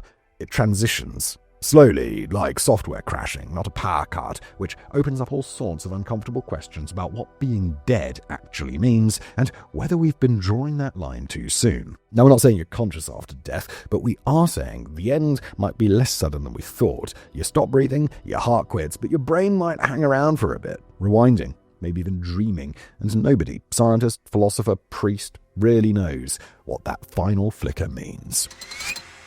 Number 22. Solar dynamo. Every 11 years, like clockwork, the sun throws a tantrum. Solar storms ramp up, sunspots multiply, radiation spikes, and most mysteriously of all, the sun's magnetic field completely reverses. North becomes south, south becomes north, then another 11 years later it flips again. It's a cycle that's been happening for at least a few centuries, possibly much longer, and despite decades of solar observation, no one truly understands the engine behind it. The process is known as the solar dynamo. At its core, it's meant to be simple. The sun's magnetic field is generated by the movement of plasma inside it, hot, electrically charged gas swirling around like a slow-motion lava lamp on steroids. This movement creates magnetic field, like winding up a planetary electromagnet. That's the basic model. But it's not enough. While we can describe what the field does, explaining how it flips so predictably is an entirely different story. The sun's not solid. It's a giant ball of roiling hydrogen and helium. Its surface spins at different speeds depending on the latitude, faster at the equator than at the poles. And inside, things get even messier. There are layers. Radiative zones, convective zones, a turbulent boundary layer called the tachocline, where movement becomes chaotic and modelling becomes, well, nightmarish. Somewhere in that chaos, the magnetic field is born, twisted, stretched, and finally flipped. Probably. Except our best models still fudge the details. They simulate the field's behavior but can't fully explain why it's so regular, or why some cycles are stronger than others, or why the magnetic poles don't always flip cleanly. Sometimes they stall, wander, or briefly form a third pole like some sort of solar wildcard. And this isn't just astrophysical trivia. It's got real effects. The sun's magnetic field dictates solar weather, which in turn affects everything from satellite function to GPS accuracy to electrical grids on Earth. During the solar maximum, when the field flips, the chance of major solar storms spikes. A big one, like the 1859 Carrington event, could fry modern infrastructure and leave us with a very expensive light show. We can monitor it, we can even predict it. Kinda, but we still don't fully grasp the mechanism. The solar dynamo remains a semi-magical process as described in equations, but it is born in turbulence and we can't quite replicate it. Some scientists think deeper layers of the sun hold the key to regions we can't observe directly. Others point to unknown feedback loops between magnetic flux and plasma flow. A few suggest we might be missing something fundamental about magnetohydrodynamics at stellar scales, but for now, the sun keeps flipping, ticking through its magnetic rhythm with unnerving precision, and we keep watching, trying to understand why the most familiar star in the sky still holds so many secrets at its core. The immortal jellyfish. Death, for most creatures, it's non-negotiable. Cells age, bodies wear out, and eventually entropy wins. But Turritopsis dorni, a tiny, translucent jellyfish floating in oceans around the world, is different. You see, this creature doesn't just live, it resets. When faced with stress, injury, or old age, the immortal jellyfish does something no other animal can do. It reverts its cells to an earlier stage and starts over. Not metaphorically, it does this literally. Its adult cells transform back into immature polyp cells, basically jellyfish stem cells, and rebuild themselves from scratch. It's like a butterfly turning back into a caterpillar and then going through puberty again on loop forever. And here's the part that genuinely fries your brain. It doesn't do this once. It could do it repeatedly. Theoretically, it could do it forever. This means that unless it's eaten, infected, or physically destroyed, this jellyfish doesn't die. It can live forever. Scientists have been studying Turritopsis for years, trying to figure out how it pulls off this biological sleight of hand. Is it controlling its DNA in ways we don't understand? Is it activating dormant genes humans lost long ago? Could this microscopic creature hold the key to regenerative medicine, anti-aging treatments, or even halting sentience altogether? So far, nobody knows. We've mapped its genome, we've watched it under microscopes, we've tried to mimic the process in labs, but its full mechanism remains a mystery. Part cellular gymnastics, part evolutionary enigma. And while it's tempting to imagine a future where humans crack this code and start reversing our own clocks, wouldn't it be nice? Just remember this jellyfish is less than 5 millimeters long, that's around 0.1 inches, and lives a plankton-level existence. It might be immortal, but it's not invincible, and it's not particularly bright. Still, in a world where time marches forward without pause, and we must all face the uncomfortable reality that everything's going to come to an end someday, and it's just the endless abyss, this jellyfish just keeps on going. The placebo effect. Here's the problem with our brains. They're incredibly powerful, but they don't always know when to quit. The placebo effect happens when your mind decides to fix a problem just because it thinks it should, even if the treatment is useless. Sugar pills, saline injections, sham surgeries.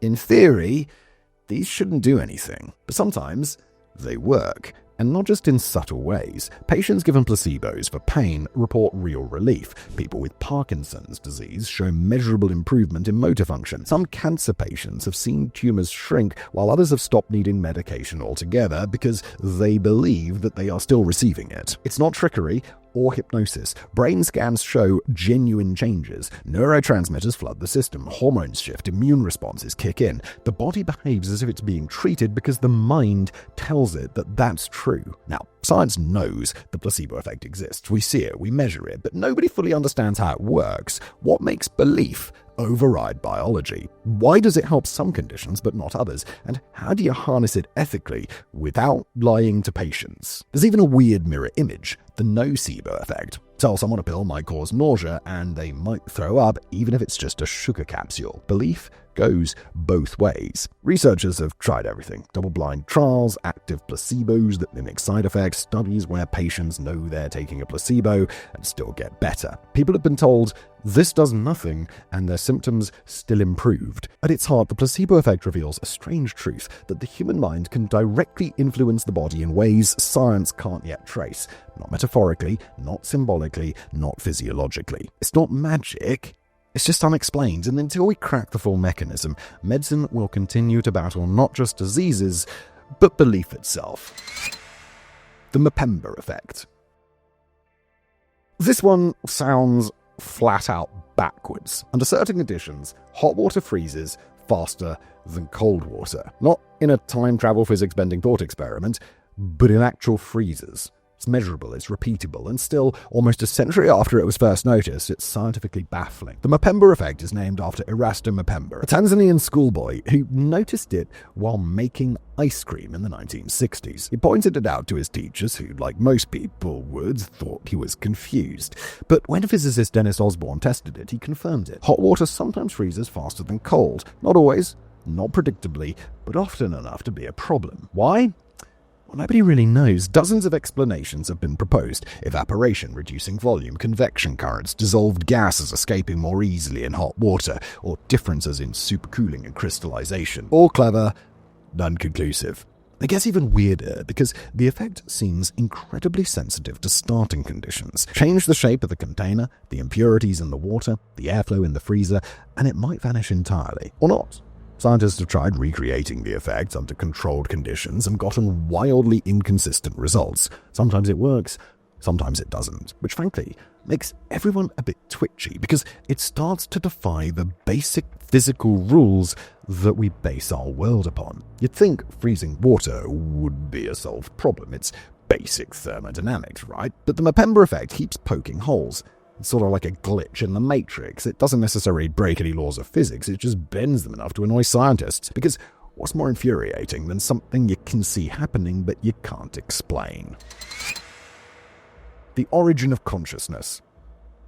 We all experience it. This internal theatre of thoughts, feelings, memories, and awareness. You know you exist. You're aware of your surroundings. You think about the future, and you remember the past. That sense of being, consciousness, is perhaps the most familiar thing in your life. And yet scientists have absolutely no idea how it works. We can map the brain, we can measure electrical activity, trace neurotransmitters, stimulate parts of the cortex, and see what lights up. But none of that explains how raw data turns into experience. You can scan a brain, and you can spot which area responds to music, but not why it feels moving or sad or nostalgic. There's no scientific tool that measures a thought or captures what it feels like to be you. This is sometimes called the hard problem of consciousness, coined by philosopher David Chalmers. The easy problems are things like perception, memory, decision-making, systems we can break down and analyze. The hard part is, why does any of that lead to experience? Why aren't we just complicated meat machines grinding through code without the lights on? There are theories, of course, and some say consciousness emerges from complexity, like a byproduct of having enough neurons connected in the right way. Others think it might be fundamental to the universe, like gravity or space-time. There's integrated information theory, which tries to quantify awareness using maths, and global workspace theory, which likens it to a broadcasting system inside the brain. But none of them crack the core of the riddle. What switches it on, and why? Even AI, sophisticated, responsive, creative AI, raises this further. Machines can mimic conversation, they can solve problems, and even pass for humans, but do they feel anything? Do they know that they exist, or is it all just an illusion of behavior without awareness? Science, as brilliant as it is, hits a wall when it tries to turn subjective experience into objective data. Until we can bridge that gap between firing neurons and the feeling of a sunrise, consciousness remains the most intimate and unexplained phenomenon that we know. The double-slit experiment. On paper, it's a simple setup. Fire particles, electrons, photons at a barrier with 2 slits, and then measure what hits the screen behind. You'd expect each particle to go through one slit or the other, creating 2 clusters. But no. What you get is an interference pattern, like a wave, implying each particle went through both slits simultaneously until you watch. The moment you place a detector to observe which slit the particle actually travels through, the interference vanishes. The particle acts like a particle again, not a wave. Just one slit, one path, no weirdness, as if it knows it's being watched. This is where science frowns and rubs its temples a bit. Quantum physics has long accepted that particles have wave-like properties, but the double-slit experiment exposes something deeper and weirder. The act of measurement changes the outcome. Observation collapses probability into reality, so before being observed, the particle exists in a state of superposition, potentially going through both slits. Once you look, it chooses. But what does observation even mean? Is conscious mind a mechanical detector? Does the universe only solidify when something's watching? Theories have long tried to pull apart this madness. The Copenhagen interpretation, many worlds, pilot waves, but nothing really sticks. Some suggest every choice spawns a new universe. Others imply reality doesn't exist independent of observation. Schrödinger's cat, a thought experiment in quantum mechanics where a cat is sealed in a box and is simultaneously alive and dead until observed, uses this exact logic. It's both dead and alive until someone opens the box. The double-slit experiment isn't just a physics problem, it's a philosophical riddle. It poses questions about reality, perception, and the limits of what science can pin down. We can describe what happens, we can model it, predict it, and replicate it, but we can't always explain it. Why we sleep. You'd think science would have this one wrapped up. Sleep's universal. Every human does it. Most animals do it. Even fruit flies take naps. We spend a third of our lives unconscious, drilling into pillows and chasing dreams that vanish by breakfast. And yet, ask scientists why we sleep, and you will get a shrug. It's not for energy recovery. Sleep burns nearly as many calories as lying awake. It's not just for rest. Your body can rest without going fully offline. Memory consolidation, emotional regulation, cellular repair. Yep, those things happen during sleep. But are they the reason we sleep, or are they just bonuses tacked on to the mystery? The thing we need to remember is that sleep is dangerous. In the wild, being unconscious for 8 hours a night makes you vulnerable. Evolution doesn't usually keep behaviors that put you at risk unless they are absolutely vital. And yet, here we are, 8-hour stasis cycles hardwired into our biology. Some theories suggest sleep clears out metabolic waste from the brain, like a nightly rinse cycle for your mind. Others point to REM cycles and dream states as a way the brain sorts through emotions, threats, or problem-solving tasks. But no theory fully explains why all these processes have to happen while you're unconscious and paralyzed. We've studied what happens when we don't sleep: hallucinations, immune breakdown, death. So we do know that sleep is essential, but we don't fully understand the mechanism behind its necessity, not how it works, why it's there in the first place. It's like the biological version of rebooting a computer. We see what it does, we benefit from it, but the deeper reason still isn't clear. Why is the moon just the right size? There's something suspiciously tidy about our moon. It's 400 times smaller than the sun, but also 400 times closer to Earth, which means from where we stand, both celestial bodies appear the same size in the sky. This is perfect for total solar eclipses. Coincidence? I mean, Yes. But it's also really weirdly precise. And it gets stranger. Earth is the only planet in our solar system with a moon that's this proportionally large. It stabilizes our axis, moderates our tides, and likely made life far more stable than it otherwise would have been. Without the moon, Earth would wobble more, seasons would go haywire, and climate swings could have been severe enough to squash evolution before it got started. So how did this Goldilocks moon get here? Now, the prevailing theory is the giant impact hypothesis, a Mars-sized object smacked into Earth 4.5 billion years ago, blasting debris into orbit, eventually coalescing into the moon. Plausible? Yes. But there are issues, like why is the moon's composition so chemically similar to Earth's outer layer, more so than models predict, and why does it have such a small iron core, unlike other rocky bodies? Other moons in the solar system either formed alongside their planets or were captured by their gravity. Ours seems to have arrived through violence and just stuck around long enough to create perfect eclipses and ideal living conditions for us on Earth. Don't get me wrong, that's great for us, but it sure is a lot of happy accidents, isn't it? Some scientists chalk it up to just cosmic luck. Others wonder if we're drawing patterns where none exist. But either way, we're left with a giant, tidally locked companion in the sky, seemingly designed for both science and spectacle, and no clear reason why. The man who survived without most of his brain.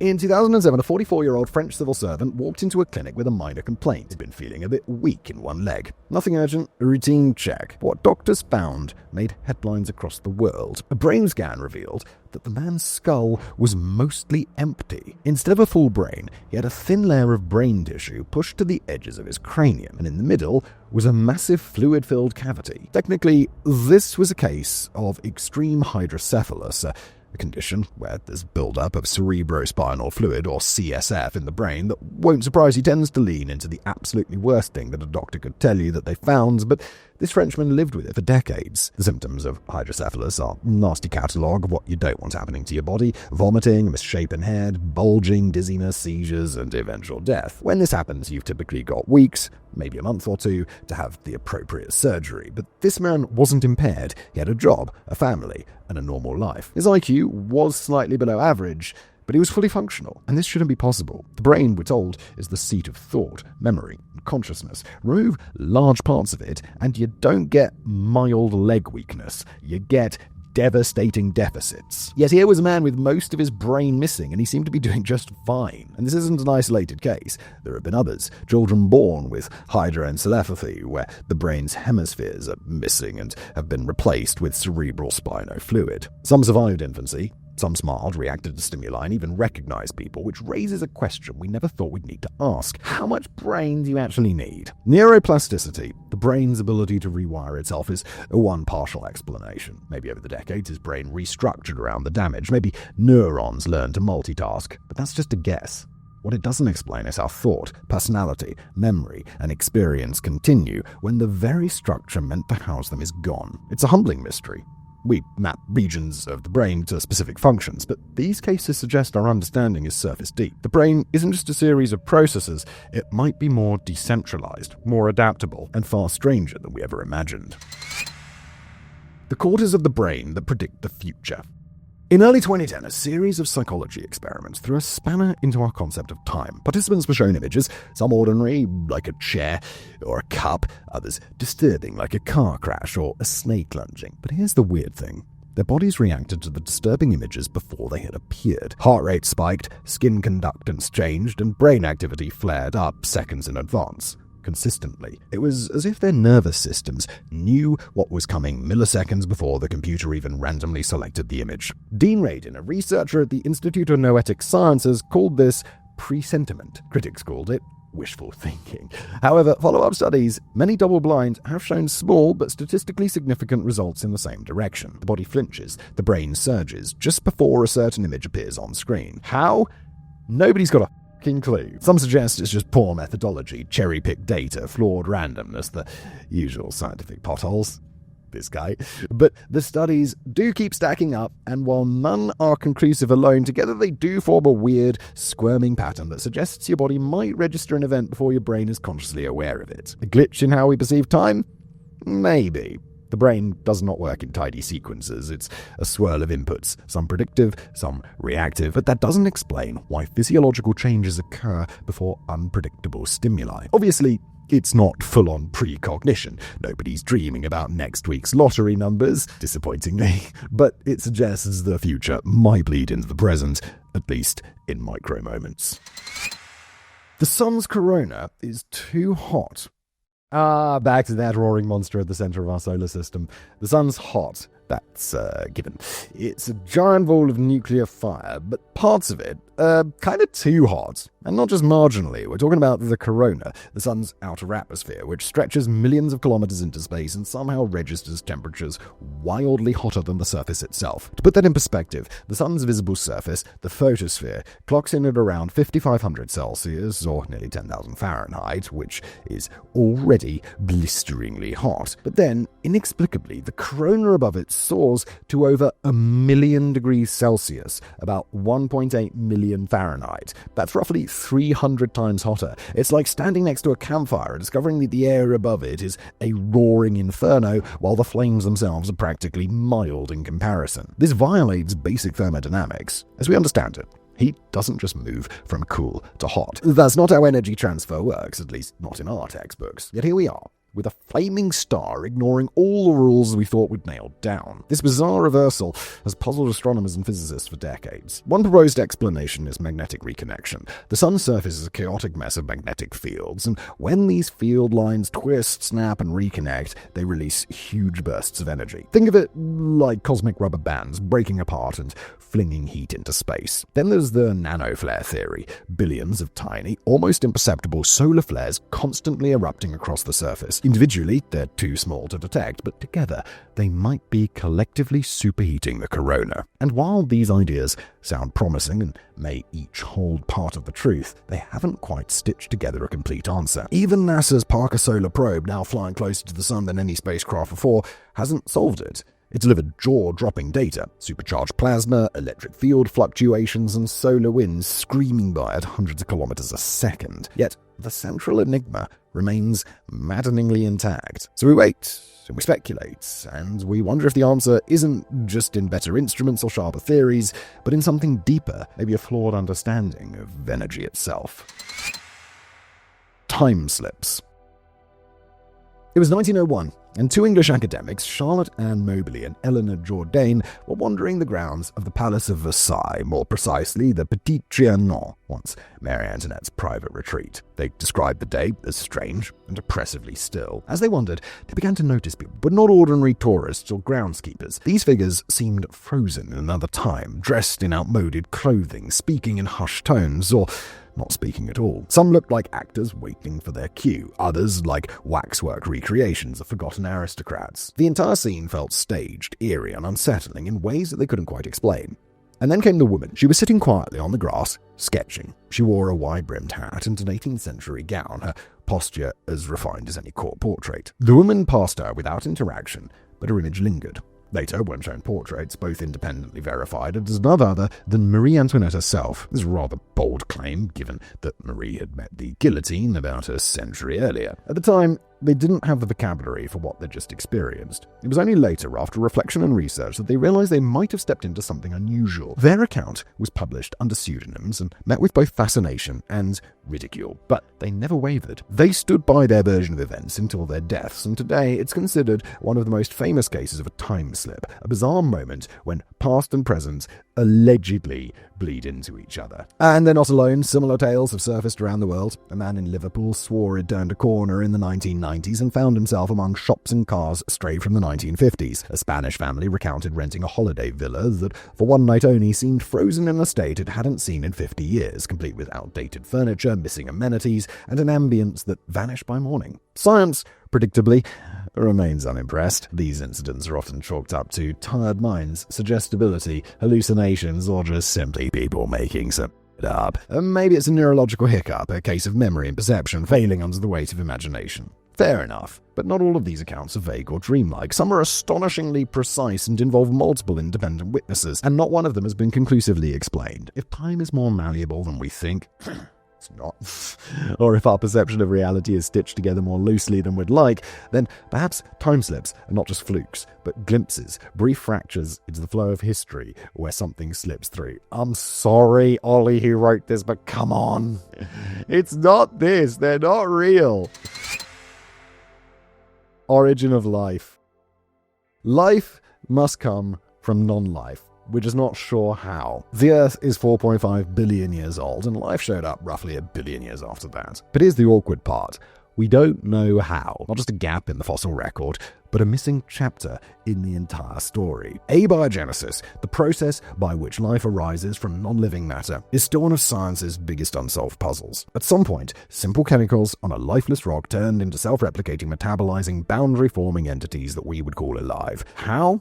Well, we've got theories, lots of them, but we don't have a single answer, and nothing conclusive enough to say, yeah, that's how you go from puddle to protozoa. Some scientists think it began in shallow pools, warm little chemical soups bombarded by lightning and ultraviolet radiation, stirring up organic compounds like amino acids and nucleotides. The classic 1952 Miller-Urey experiment gave that idea some legs, showing that the basic building blocks of life could be created under Earth conditions, but building blocks, they're not buildings. Making a few bricks doesn't mean you understand how to assemble a cathedral. Others say life may have started in deep-sea hydrothermal vents, where mineral-rich water and heat created the right gradients and energy flows to coax molecules into something more complex. And then there's the RNA world hypothesis, where RNA, not DNA, was the original molecule of life, capable of storing information and catalyzing chemical reactions. Promising, but it assumes the spontaneous formation of long, stable RNA strands in conditions that we've never observed. And then there's lipid world theory, or metabolism first, or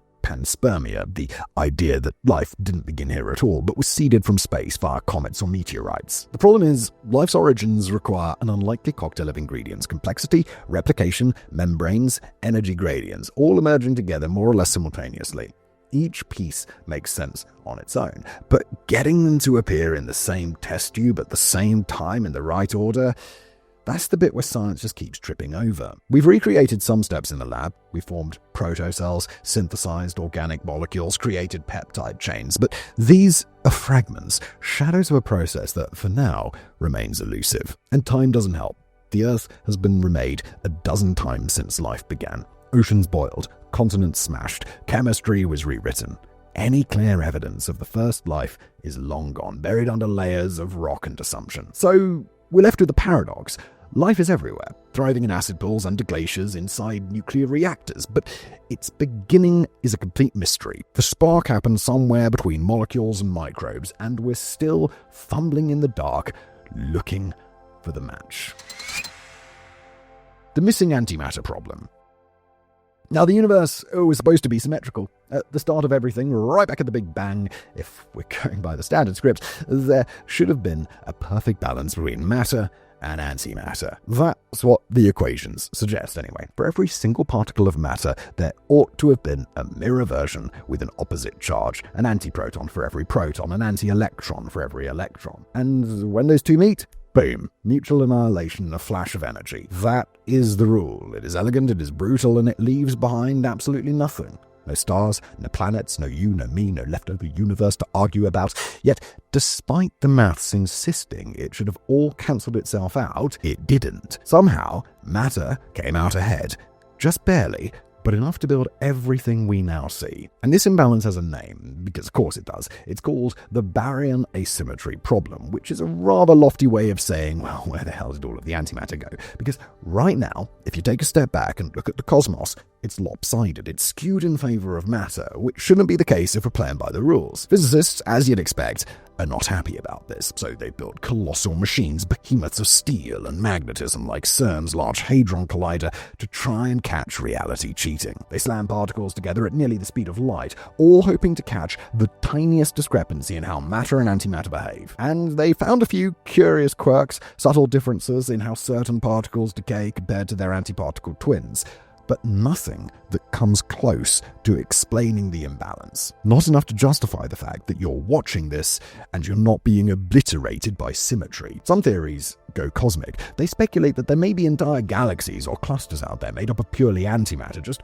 floating in the dark, waiting to bump into regular matter and turn both into, well, nothing. Others suggest the rules we think govern the universe simply broke down in these first few chaotic moments after the Big Bang, tipping the scales ever so slightly toward matter for reasons that we can't see, let alone measure. And then there's what we call nothing, the vacuum, the void. It might not be neutral at all. Maybe it leans just a little. So what we're left with is this awkward question. Why are we here? Because by all rights, we shouldn't be. According to the rules, the universe should have self-destructed at the start line. Instead, something slipped, something glitched. And from that impossibly tiny imbalance, everything was born. Stars formed, planets spun, life sparked. YouTube videos eventually came along like this one. Maybe it was a random fluke, a cosmic coin toss that came up with existence instead of oblivion. Or maybe there's a deeper mechanism at work, something beyond even our most ambitious theories. Either way, that early asymmetry gave us everything, and the best minds on Earth still don't know why the scales tipped in our favor or what might have happened if they hadn't. The Colares UFO attacks. Something strange, real strange, descended on a tiny island off the northern coast of Brazil in 1977. Colares was an otherwise sleepy fishing town where everybody knows everyone and not really much that's not related to fishing happens. But that year, something did happen. Something started showing up in the skies. Glowing orbs, shimmering discs, lights that moved in ways nothing human-built could manage. And unnervingly, they weren't just floating around for show. They were attacking people. The lights came at night, drifting over rooftops, hovering in silence, and when they hit, they did not do it gently. Victims reported beams of intense light that seemed to lock them in place, paralysis so complete that even breathing became difficult. Others said they were knocked unconscious. Some had burns, scorched patches of skin that blistered without warning. But most disturbing were the small circular puncture wounds. They were clean, they were symmetrical, as if something had extracted blood with surgical precision. Locals quickly gave the phenomenon a name, Chuppa Chuppa, literally the sucker. Not the most reassuring title when you're living under a glowing sky that may or may not be drinking your plasma. Panic took hold. People began sleeping in groups for safety, abandoning their homes at night and crowding into churches or community halls. Whatever was out there, it wasn't just lights in the sky. It felt like a siege. Faced with widespread fear and increasingly bizarre injuries, the town's mayor did something quite unusual. He called in the military, and even more remarkably, they actually came. The Brazilian Air Force arrived, launched a formal investigation, and dubbed it Operation Saucer in Portuguese. They weren't messing around. They set up radar systems, observation posts, infrared cameras, the works. Soldiers roamed the jungle with notebooks and film reels, taking witness statements and snapping photographs. The officers heard it all, people being tracked by lights, beams that scanned them, entire households hit with fatigue and illness. And then just as quickly as it began, it stopped. The lights disappeared. There was no warning, no climax. They were just gone, which predictably is when things got really murky. The military's official report later suggested that the whole thing was mass hysteria. They tossed out terms like misidentified aircraft and natural atmospheric disturbances, which might have worked if people hadn't been covered in symmetrical puncture wounds. Even more suspiciously, no photos were ever received, despite reports that dozens had been taken. Then came the leaks. Years later, whistleblowers emerged, claiming that military personnel had witnessed the phenomenon themselves and that some of them were terrified by what they saw. One officer in charge, Captain Orange Hollanda, later gave an interview saying the objects were real, intelligent, and not from this world. Months after that, he was found dead under circumstances that raised more questions than answers. Suicide, officially, though nobody seemed to believe that. So what was happening on that island? A military experiment, a hoax that got out of hand, something extraterrestrial and just a bit too hungry for comfort? To this day, nobody can say. There were no definitive answers, just a series of unexplained burns, frightened testimonies, classified documents, and a lingering sense that something visited Colares in 1977 that was not meant to be understood. And whatever it was, it hasn't been back. At least not yet. Tri-state tornado path.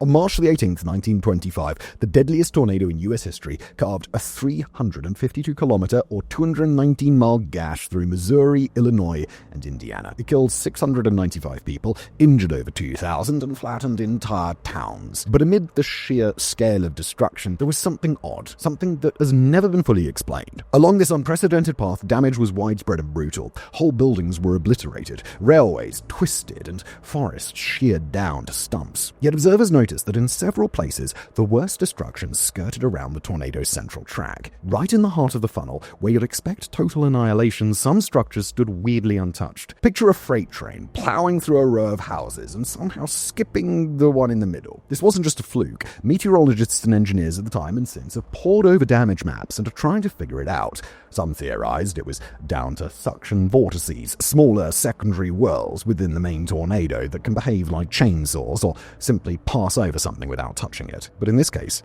the pattern was too consistent, too clean. Tornadoes are chaotic by nature, but this one seemed oddly selective. Modern modelling hasn't cracked it either. We know more about twisters now, about supercell dynamics, inflow jets, and rotational energy, but that neat central corridor of lower damage still throws people off. Some engineers have proposed that interference between airflows near the surface might have created an updraft shield of sorts, sparing narrow bands even as the surrounding area was torn apart. It's speculative, and it's untested. And then there's the path itself. Most tornadoes bounce along the ground, lifting, weakening, and reforming. This one didn't. It held a straight, uninterrupted course for over 3 hours, traveling at 62 miles per hour or 100 kilometers an hour, which for a tornado is downright rapid. No documented twister before or since has come close to matching its combination of longevity, intensity, and speed. It was like nature drew a line on the map and decided nothing was going to stop it. So we're left with this, a storm that rewrote the rulebook,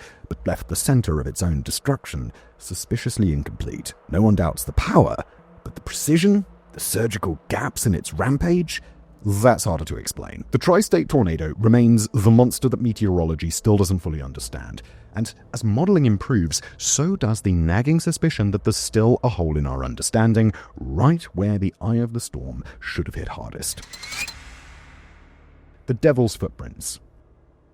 On the morning of February the 9th, 1855, residents of Devon awoke to a scene that might have seemed like a prank if it weren't so goddamn eerie. A fresh layer of snow had fallen overnight, and stretching across it were footprints, not just a few prints in the garden or a trail through the woods. These went on for over 100 miles. Roofs, frozen rivers, high walls, haystacks. The prints carried on as though whatever made them had no concern for barriers or indeed physics. They looked like cloven hooves, small, neat, almost dainty. Each one was about 4 inches long, spaced like something walking on 2 legs. And they were everywhere, through towns, across fields, and into enclosed courtyards where no normal animal could get into or out of. Some ended abruptly at fences and then resumed on the other side, as if the creature had flown or vanished in transit. People called them the Devil's Footprints, and you can certainly understand why. The shape matched the classic hoofed devil image. The sheer strangeness of the pattern didn't lend itself to rational explanation. The panic was real. Churches filled, newspapers ran the story. Some townsfolk refused to leave their homes after dark. Others armed themselves against whatever was out there. So what was it? Some said it was a kangaroo that had escaped from a travelling menagerie. Others blamed badgers, mice, or hopping wood rats, though none of those quite explained how a small creature could traverse miles of rooftops in a single night without leaving any sign apart from those prints. Then there were the atmospheric explanations. One theory suggested some rare meteorological event caused the marks, perhaps hailstones or sleet shaping the snow in just the right way. But that doesn't explain the sheer geographic spread or how the impressions appeared to pass through locked gardens and over rooftops without pause. Still others proposed more exotic culprits, ghosts, demons, or the devil himself, wandering through the English countryside in search of something or someone. No sightings, just these hoof marks pressed into the snow like a calling card. The trail eventually disappeared with the melting snow, and the terror faded into curiosity. But the mystery never got a satisfying answer. Eyewitnesses stood by their accounts. The newspapers archived the event. Scientists scratched their heads, and the prints themselves, they were never seen again. Quantum tunneling in bird navigation.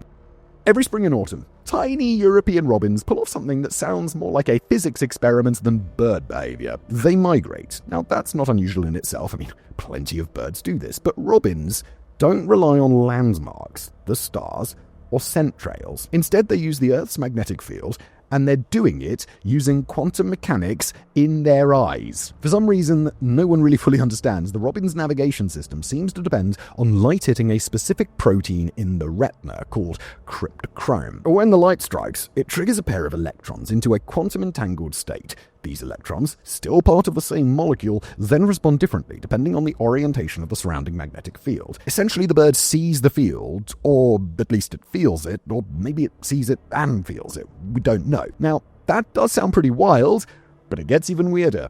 Quantum entanglement is notoriously fragile. In labs, it collapses if someone sneezes too hard. It's sensitive to heat, interference, and noise. And yet the inside of a bird, warm, wet, chaotic, is apparently a stable enough environment to keep the entangled state alive just long enough to work. Birds are somehow doing what billion-dollar quantum computers are still struggling with, maintaining coherence in a biological soup. And that's where the explanations start to sweat. Models have been built, simulations have been run, but the exact mechanism, how the cryptochrome system actually reads the magnetic field and translates that into navigational cues, is still just absolute speculation and partial understanding. We know robins get disoriented in artificial magnetic fields. We know they need blue light for the system to activate. But why it works so precisely, so consistently, and in such improbable conditions? That's the unsolved bit. And this isn't just a robin party trick. Other animals might be doing it too. Pigeons, sea turtles, even some types of fish. And this raises a question that will leave many scratching their heads. How much of the natural world is tapping into quantum phenomena we assume are exclusive to high-tech laboratories and futuristic theory? Scientists are cautiously calling this field quantum biology, a term that still makes some physicists twitch. This implies that life itself might be playing with rules that we barely understand, that natural selection somehow shaped proteins that can manipulate quantum states to guide migration, like some evolutionary prank involving Schrodinger's compass or something. So while your sat-nav struggles to find a signal in a car park, robins casually pull off quantum tricks in flight, guided by an invisible field stitched into the planet itself. And until we finally crack the code, every robin on a wire might be more of a quantum physicist than we are. They don't just follow the field, they ride it, entangle with it, and navigate using a map written in probability and light. The Cando event. Early on January the 18th, 1994, the villagers of Cando, a sleepy, pine-forested pocket of Galicia in northwestern Spain, were shaken out of their morning routines by something utterly bizarre. A colossal explosion rang out, loud enough to rattle windows and nerves and strong enough to send a plume of smoke curling into the sky above a nearby hillside. Nobody saw it coming, no planes overhead, no storms brewing, just a deafening crack that left behind a strangely perfect circle of chaos. When the smoke cleared, people found the hillside torn open. A crater nearly 100 feet wide, that's 30 meters, and around 5 feet or 1.5 meters deep, cleanly gouged into the earth. Trees have been flattened outward in a neat radial pattern, scorched and snapped like matchsticks. Some thought it must have been a plane crash. Others were convinced a meteorite had slammed into the forest. But when the emergency service and investigators arrived, they found nothing. No wreckage, no meteorite fragments, no fuel, just charred soil and confusion. And the more they looked, the stranger it got.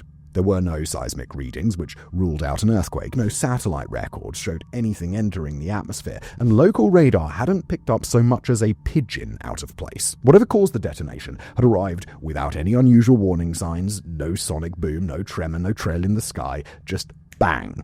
And then there was a hole where there hadn't been one the moment before. Experts on meteors were baffled. If rock from space had hit, it should have left behind fragments, impact minerals, something. If it exploded in the air, as happened with Tunguska in 1908, there'd be a shockwave signature. But here, simply nothing fit. The heat levels at the site were high, certainly, but they didn't match any known explosive profiles. And there wasn't a shred of evidence to suggest military testing. No bases nearby, no drills, no rumbling convoys in the night. That, of course, opened the floodgates. Theories came pouring in, some of them slightly grounded, others straight out of the X-Files. Maybe it was a natural gas eruption or freak lightning phenomenon. One paper suggested a plasma ball discharge, which is a fancy way of saying that we don't really know what plasma balls are, but maybe one exploded here. Others floated the idea of a secret weapon test gone wrong, or maybe very right, depending on what it was meant to do. And then came the more colourful ideas. Aliens, of course, or perhaps a tiny black hole momentarily blinking into existence before vanishing again, as if the laws of physics just seem to shrug and let that happen. There's no evidence for any of that, obviously, but it's not as if more sensible theories were doing much better. In the years since, nothing like it has happened again. The crater is still there, it's overgrown now and largely ignored. No conclusive report was ever published, and the Spanish authorities just quietly moved on. The Cando event remains one of those rare mysteries that refuses to resolve itself, not because we've stopped looking, but because it left almost nothing to investigate. There was noise, there was an impact, there was a crater, and then there was silence. Memory transference after organ transplants. Imagine waking up for major surgery, alive thanks to someone else's heart, liver, or kidney, and suddenly you're craving jalapeno crisps, which you've always hated. Or maybe you start dreaming about streets you've never walked, faces you've never seen, or worse, memories that do not belong to you. This is the unnerving world of memory transference, the idea that organ recipients might inherit traces of their donor's personality, habits, or even experiences.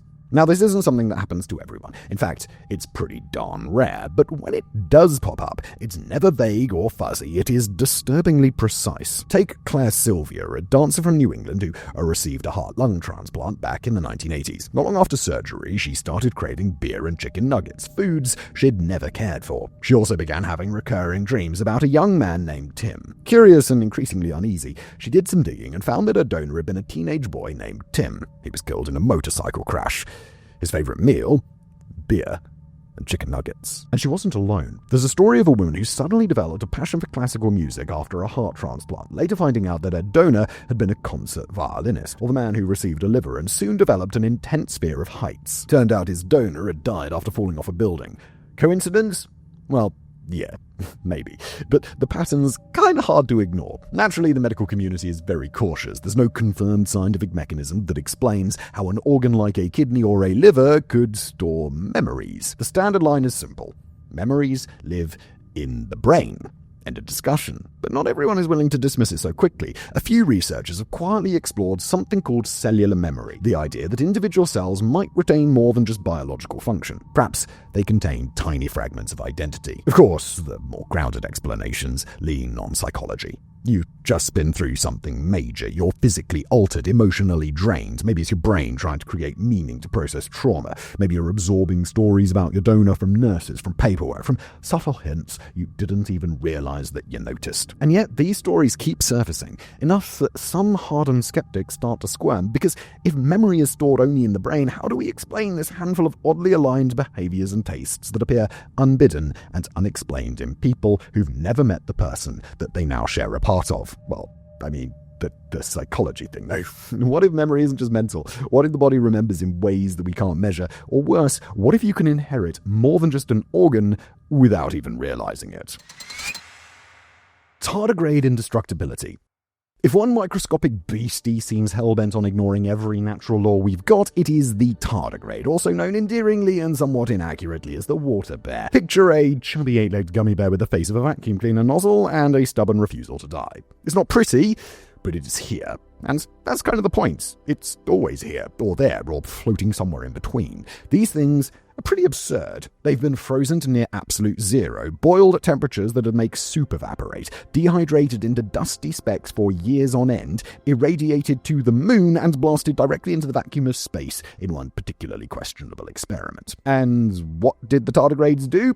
Well, they unfurled their limbs, stretched a bit, and went right back to bumbling around in moss like none of it ever happens. In 2007, they became the first known animal to survive direct exposure to space. As part of the European Space Agency's Photon M3 mission, dehydrated tardigrades were launched into low Earth orbit and exposed to the vacuum of space, unshielded from cosmic radiation and temperature extremes, for 10 full days. When they returned to Earth, they were rehydrated. Many not only revived, but reproduced, showing no significant genetic damage. Scientists were stunned. This wasn't just endurance, this was some sort of biological wizardry. The implications were huge. Could life survive in space? Could tardigrade DNA help protect astronauts from radiation?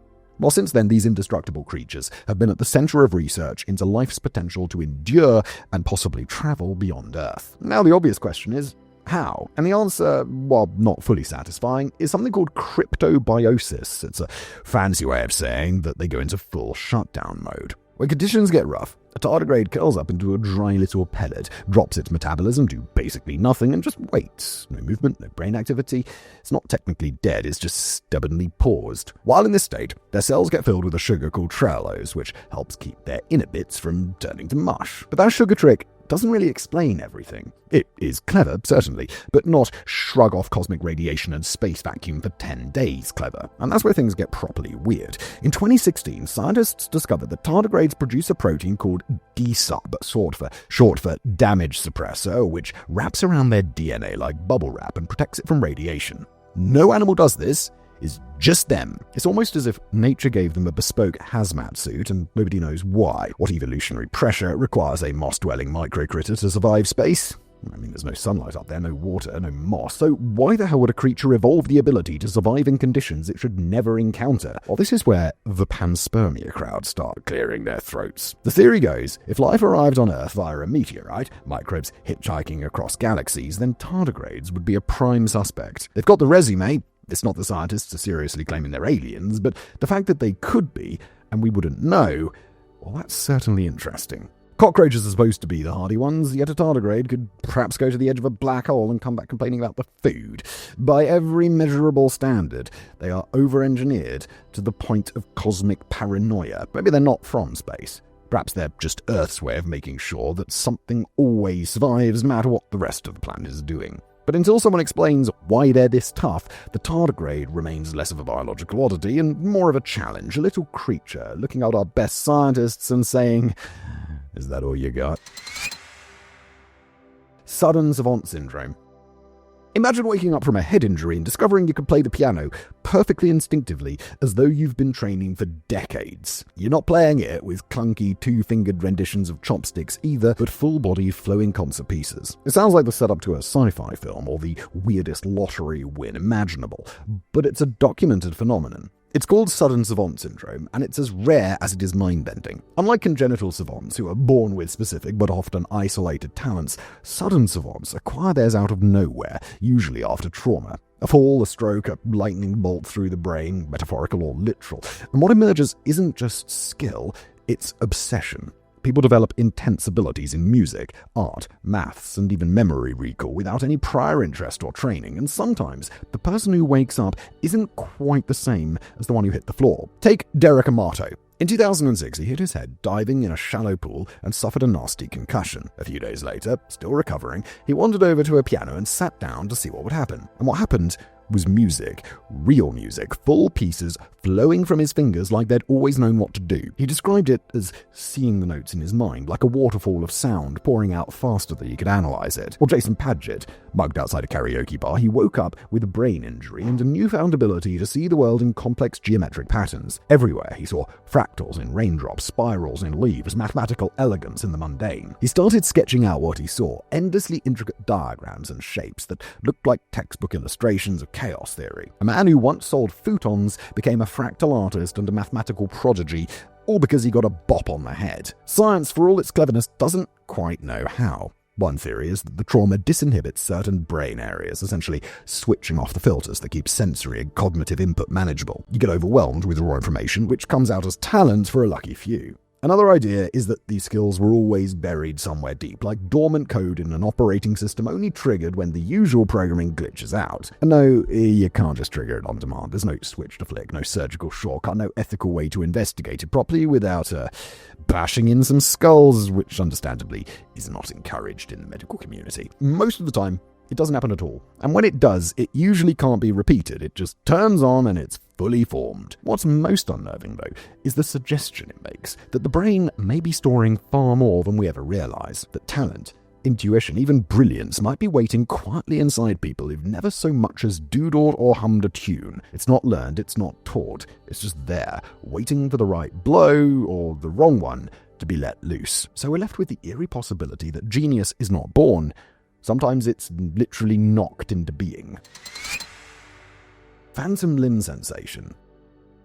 You lose an arm, or a leg, or a hand, and then the real weirdness begins. Because even though the limb is physically gone, your brain insists that it is still there. You feel it itching, cramping, sometimes even seizing up with pain. A kind of ghost presence that refuses to leave. That's the uncanny reality of phantom limb sensation, where the body's gone, but the brain isn't ready to admit it. And it is far from rare. Up to 80% of amputees are reported in some form. For a few, it's a mild tickle or a dull pressure, like a foot asleep. But for many others, it's full-blown agony, pain and something that just no longer exists. Doctors used to write it off as psychological, the mind playing tricks.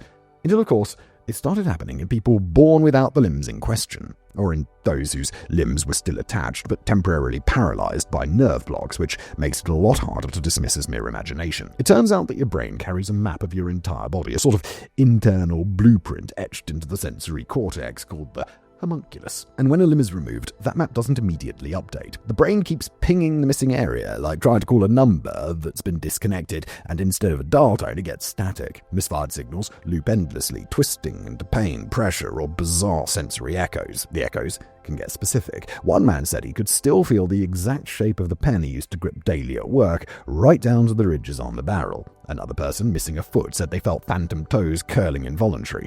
A woman who had a mastectomy said that she could feel her missing breasts move while jogging. These aren't just vague suggestions. They are vividly detailed, as though the nerves are replaying memories from a body that's no longer there. And then you get the really strange reports. People born without certain limbs still experience phantom sensations in them. One man, missing his left arm since birth, said that he sometimes feels a hand he'd never seen scratching or twitching. Try explaining that with logic. Oddly enough, one of the best treatments doesn't involve drugs or surgery, but rather a mirror.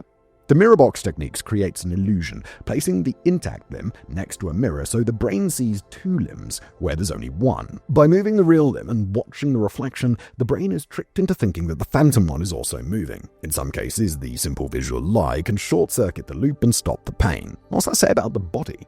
Or rather, the mind's idea of it? That sensation isn't purely physical, that pain isn't always tied to flesh and bone. These are simulations, hardwired into the brain, and sometimes the simulation outlives the original. Phantom limb syndrome isn't just a medical oddity, it's a glitch in the human experience. The Black Knight satellite. Up there, somewhere above the equator and just beneath the Van Allen belts, something is said to drift. It's dark and it's angular, orbiting against the grain on a trajectory that doesn't quite make sense. They call it the Black Knight satellite, an ominous name for an even stranger mystery. And depending on who you ask, it's either an unspectacular lump of insulation or an ancient alien probe that's been watching us for over 13,000 years, long before we invented metal, let alone rockets. Like most good myths, it isn't built on one big event, but rather a patchwork of strange happenings and half-explained sightings. That begins in 1954, when newspapers, years before Sputnik ever pinged into the sky, ran stories claiming the US Air Force had tracked two unidentified objects in orbit. Problem is, there weren't any satellites yet. Nothing should have been there. But according to the reports, something definitely was. And then came the 1960s. A Norwegian radio station picked up a peculiar phenomenon. Long-delayed echoes of their own transmissions bouncing back far too late to be natural. Some scientists blamed ionospheric conditions, but others weren't so sure. Amateur astronomer Duncan Lehman went digging and claimed the signals, when analyzed, revealed a message, one allegedly sent from the Epsilon Beta star system about 212 light-years away. Their content? A greeting, a star map. An invitation of sorts if feeling optimistic. Fast forward to 1998, NASA's STS-88 mission. While astronauts working at the ISS, they snapped a series of photos of a strange black tumbling object in low Earth orbit. It didn't look like a satellite, it didn't look like debris. It looked sculpted, asymmetrical. The internet did what it does best, and it lit up with speculation. Some swore it was the Black Knight, finally caught on camera. NASA claimed it was thermal insulation that had come loose during an EVA. To be fair, insulation does come loose, but not usually into something that looks like a villain's spaceship. That same object appears in multiple angles, floating, rotating slowly, casting shadows that look almost deliberate. The pictures remain online, sparking the same cyclical debate every few years. Alien probe or space junk with good lighting. Skeptics point out rightly that much of the Black Knight legend is built on confirmation bias and dodgy timelines. The 1954 stories are likely misidentifications of early satellite projects or natural phenomena. The delayed echoes? Possibly a technical quirk. And Duncan Lunan himself? Even he later distanced himself from his own interpretation of the signals. But none of that has killed the myth. It lingers because it's just tidy enough to tantalize and just ragged enough around the edges to resist a final answer. People ask, if it's just debris, why is its orbit so odd? Why do multiple reports of unknown objects in pre-satellite skies keep cropping up across the decades? And why does the object in those photos still look like something that was designed? Maybe it's a relic from an old military project that no one wants to admit existed. Maybe it's nothing at all, an empty shell of storytelling inflated by coincidence and humans' need to find purpose in patterns. Or maybe, just maybe, it's been up there the whole time. The Oakville blobs. It began, as so many odd stories do, with rain. Only it wasn't raining. On August the 7th, 1994, in the otherwise unremarkable town of Oakville, Washington, something thicker than water fell from the sky. Sticky, gelatinous blobs, somewhere between frog spawn and phlegm, splattered across rooftops, windshields, and garden furniture. They were clearish, squishy, and about the size of rice grains. Not the sort of thing you'd expect from nature unless nature was feeling particularly bizarre on that day. And then it happened again, and again. Over the course of 3 weeks, Oakville was pelted by this biological drizzle no fewer than 6 times. Not just inconvenience, it was potentially dangerous. Shortly after the first fall, people started getting sick. Nausea, vertigo, breathing problems, and a deep fatigue that clung like wet clothes. One woman, Dottie Hearn, collapsed in her home not long after coming into contact with the goo. Her daughter found her pale, sweating, and nearly unresponsive. Naturally, samples were taken and local authorities handed them over to labs. One small lab reported something very unnerving. The blobs contained human white blood cells. To be clear, this is not something you expect to fall from clouds. Another test by the Washington State Department of Health found 2 types of bacteria, one commonly found in the human gut. Again, not standard fare for rain. No one could explain it. Not meteorologists, not biologists, not the locals who were already eyeing nearby military installations with increasing suspicion. You see, just over the horizon was a US Air Force bombing range, and several residents swore they'd seen unmarked aircraft flying overhead during the downpours. Cue the conspiracy engines spluttering to life, of course. The theories poured in. A botched biological weapons test, high-altitude waste dumped from military aircraft, accidental release of some top-secret experiment. The Air Force, for its part, denied everything, with the weary confidence of people who've had to deny stranger things before breakfast. Then someone floated the jellyfish theory. The idea was that bombing exercises out at sea had pulverized a bloom of them, launching microscopic fragments into the atmosphere, where they were then picked up by weather systems and deposited over Oakville like ghostly seafood confetti. Scientists mostly rolled their eyes at that one. Jellyfish may be squishy, but even they don't atomize into airborne gel and survive a 50-mile trip inland. More troubling than the wild theories was the silence that followed. The goo samples vanished. One lab's entire stock was mysteriously misplaced. No federal agency ever released a conclusive report, and the phenomenon was quietly swept into the unresolved drawer. It never happened again. Not in Oakville, not anywhere. And that perhaps is the weirdest part of all. If it had been a natural event, some rare atmospheric fluke, you'd expect a repeat. But if it was a secret test, you'd expect a cover story. But instead, we got 3 weeks of inexplicable slime falling from the sky and then nothing, as if someone, somewhere, got all the data they needed and then just shut the lid. Whatever fell on Oakville wasn't rain, it wasn't natural, and it wasn't random. It was something else entirely. And to this day, nobody's sure what.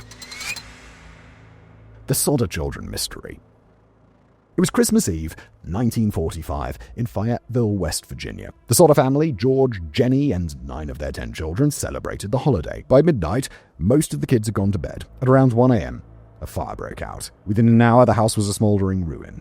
5 of the children were never seen again. Authorities said they'd died in the blaze.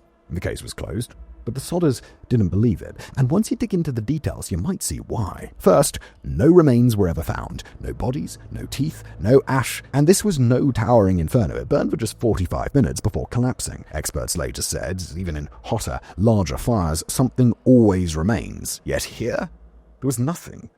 It was like they'd been erased. And second of all, strange things happened that night. A mysterious phone call to the house just before the fire came from a woman asking for someone no one knew. A ladder George always kept propped up against the house was missing, later found at the bottom of a nearby embankment. A witness claimed to have seen a man fiddling with the family's fuse box earlier that week, and the phone lines had been deliberately cut. Then there were the sightings. A woman claimed she saw the missing children in a passing car during the fire. Another said she'd served them breakfast at a diner the next morning. Decades later, one of the Soder sons even received a photo in the post with no return address. And on the back, it said, "Louis Soder, I love brother Frankie. Lil boy is 890132 or 35. The man in the photo looked like Louis might have if he'd grown up. The Soders, they never gave up. They put up billboards, hired private investigators, and begged the FBI to get involved. They searched for decades, believing the children had been kidnapped, perhaps as revenge for George's outspoken views on Mussolini and fascist Italy. A stretch? Yeah, maybe. But stranger things have fueled vendettas. Until this day, no one knows for sure what happened. Fire, abduction, conspiracy, or a tangle of grief and coincidence that will never truly unravel. The only certainty is that 5 children went to bed on Christmas Eve, and they were never seen again. Bee colony collapse disorder. One day, they're buzzing, filling the air with that low, purposeful hum that says, pollination in progress. The next, they're gone. Not dead, not sluggish or dying off in some visible way and just missing. It was as if the hive had clocked out for lunch and forgotten to return. Since the mid-2000s, this has been the bleak mystery facing beekeepers across the world. Entire colonies of honeybees disappear overnight. The queen remains, the larvae remain, and the food stores remain untouched. But the worker bees, the ones doing the heavy lifting, flying flower to flower, hauling nectar, they disappear en masse, leaving nothing behind but silence and uneaten pollen. It's called colony collapse disorder, or CCD, and it's not a niche problem. Bees pollinate around a third of the food that we eat: apples, almonds, melons, cucumbers, berries, and coffee. And without bees, modern agriculture doesn't just take a hit, it would spiral. And it's not just happening in one place. From the almond groves of California to apiaries in France, Poland, and India, whole regions have reported hives that look healthy one week and empty the next. Commercial bee populations fell by 30% between 1989 and 2008, as if the planet's tiniest farmhand suddenly decided to just call it quits. So who's behind the exodus? Well, that depends who you ask. One of the main suspects is neonicotinoids, synthetic pesticides that mess with insects' nervous systems. There's evidence these chemicals impair bees' ability to navigate, making them forget where home is, which is a bit of a problem when your entire job relies on finding your way back to the same hive. And then there are parasites. Chief among them is the varroa mite, a tiny vampire that clamps onto bees, drinks their hemolymph, bee blood essentially, and transmits a cocktail of viruses while at it. It's like being mugged, infected, and drained dry all at once. Lovely. Fungal pathogens like Mpemba cerana have also been implicated. These microscopic invaders infect the gut, reducing energy levels and shortening lifespans, effectively grounding the bees while their colony starves. Other theories point to electromagnetic radiation, mobile phone towers, wireless signals, potentially interfering with the bees' internal compasses. It sounds like the stuff of conspiracy forums, but a few small-scale studies have hinted at behavioral disruptions, which, given how tightly wired bees are to magnetic fields and solar navigation, it's not entirely bonkers, is it? Add in climate change to the mix, warmer winters, erratic bloom times, increased drought, and the picture gets even murkier. Throw in monoculture farming, which starves bees of nutritional diversity, and it's not so much a smoking gun as it is a firing squad of stressors. And that's the maddening part. There's no single culprit, just a perfect storm of problems, a cascade failure in an insect society that's so finely tuned that even a few missteps can send it spiraling. Some countries have seen partial recoveries, better hive management, pesticide restrictions, habitat conservation. But elsewhere, the bees are still bailing in huge numbers. So what now? Well, we wait, we test, we panic slightly, because bees are not just insects with a good PR team, they are the engineers of ecosystems, they're the glue in the food chain, and they're bellwethers for environmental health. If they're in trouble, so are we. Reverse aging cases. Age creeps up on most of us. Grey hair hits, stiff knees there, the sudden realization that hangovers now last 3 days. But for some, it doesn't creep. It pounces. Imagine being 10 years old and looking 80. Not in the metaphorical sense, not in a precocious child who prefers tea to TikTok, but in the mirror. Bald, wrinkled, joints already starting to seize up. That's life with progeroid syndrome, a genetic condition so rare and extreme that it feels fictional, except it's not. The most famous is Hutchinson-Gilford Progeria syndrome, or HGPS. It's caused by mutation in a single gene, LMNA, which creates a malformed protein called progerin. This stuff wreaks havoc on the structural integrity of cell nuclei, like scaffolding that crumbles with even a breeze. The result is rapid aging, not over decades, but in a handful of years. Children with HGPS often develop hardening of the arteries before they finish primary school. Most don't make it past their teens. It's not just rapid, it's cruel. What makes this particularly strange isn't just how one microscopic typo in the genetic code can trigger something so devastating, but that this condition mimics normal aging so precisely. Joint pain, cardiovascular decline, hair loss, and skin thinning. All of it. We all produce a tiny amount of progerin as we get older, so it's as if the aging process itself has a dial, and in HGPS, that dial is broken and stuck on fast forward. There are others. Werner syndrome, sometimes called adult progeria, shows up in a person's 20s and accelerates aging from the inside out. Cataracts, osteoporosis, skin changes. By their 30s, many look decades older. Cocaine syndrome does something similar, but with a neurological twist, robbing children of growth and motor skills while giving them the appearance of frailty well before adolescence. It's like time confused and clumsy lands in the wrong, just come at adolescence. And none of these conditions follow the usual rules of inheritance. Most aren't passed down through families, they just happen. A genetic coin toss that lands on an edge, and that makes you wonder, Why do these mutations exist at all? What evolutionary benefit could they possibly serve? Well, none, most likely. It's just a cruel side effect of us being complex biological machines. There might also be clues, because if one rogue protein can speed up aging to lethal levels, what happens if we learn to block it, or even reverse it? Could that be the key to slowing the clock for everyone else? Not immortality, just a better run at the whole business of staying upright and functional. The science is still early, but some researchers think Progeria might offer insights into heart disease, arthritis, even Alzheimer's, all the usual suspects of getting old. Why cats purr?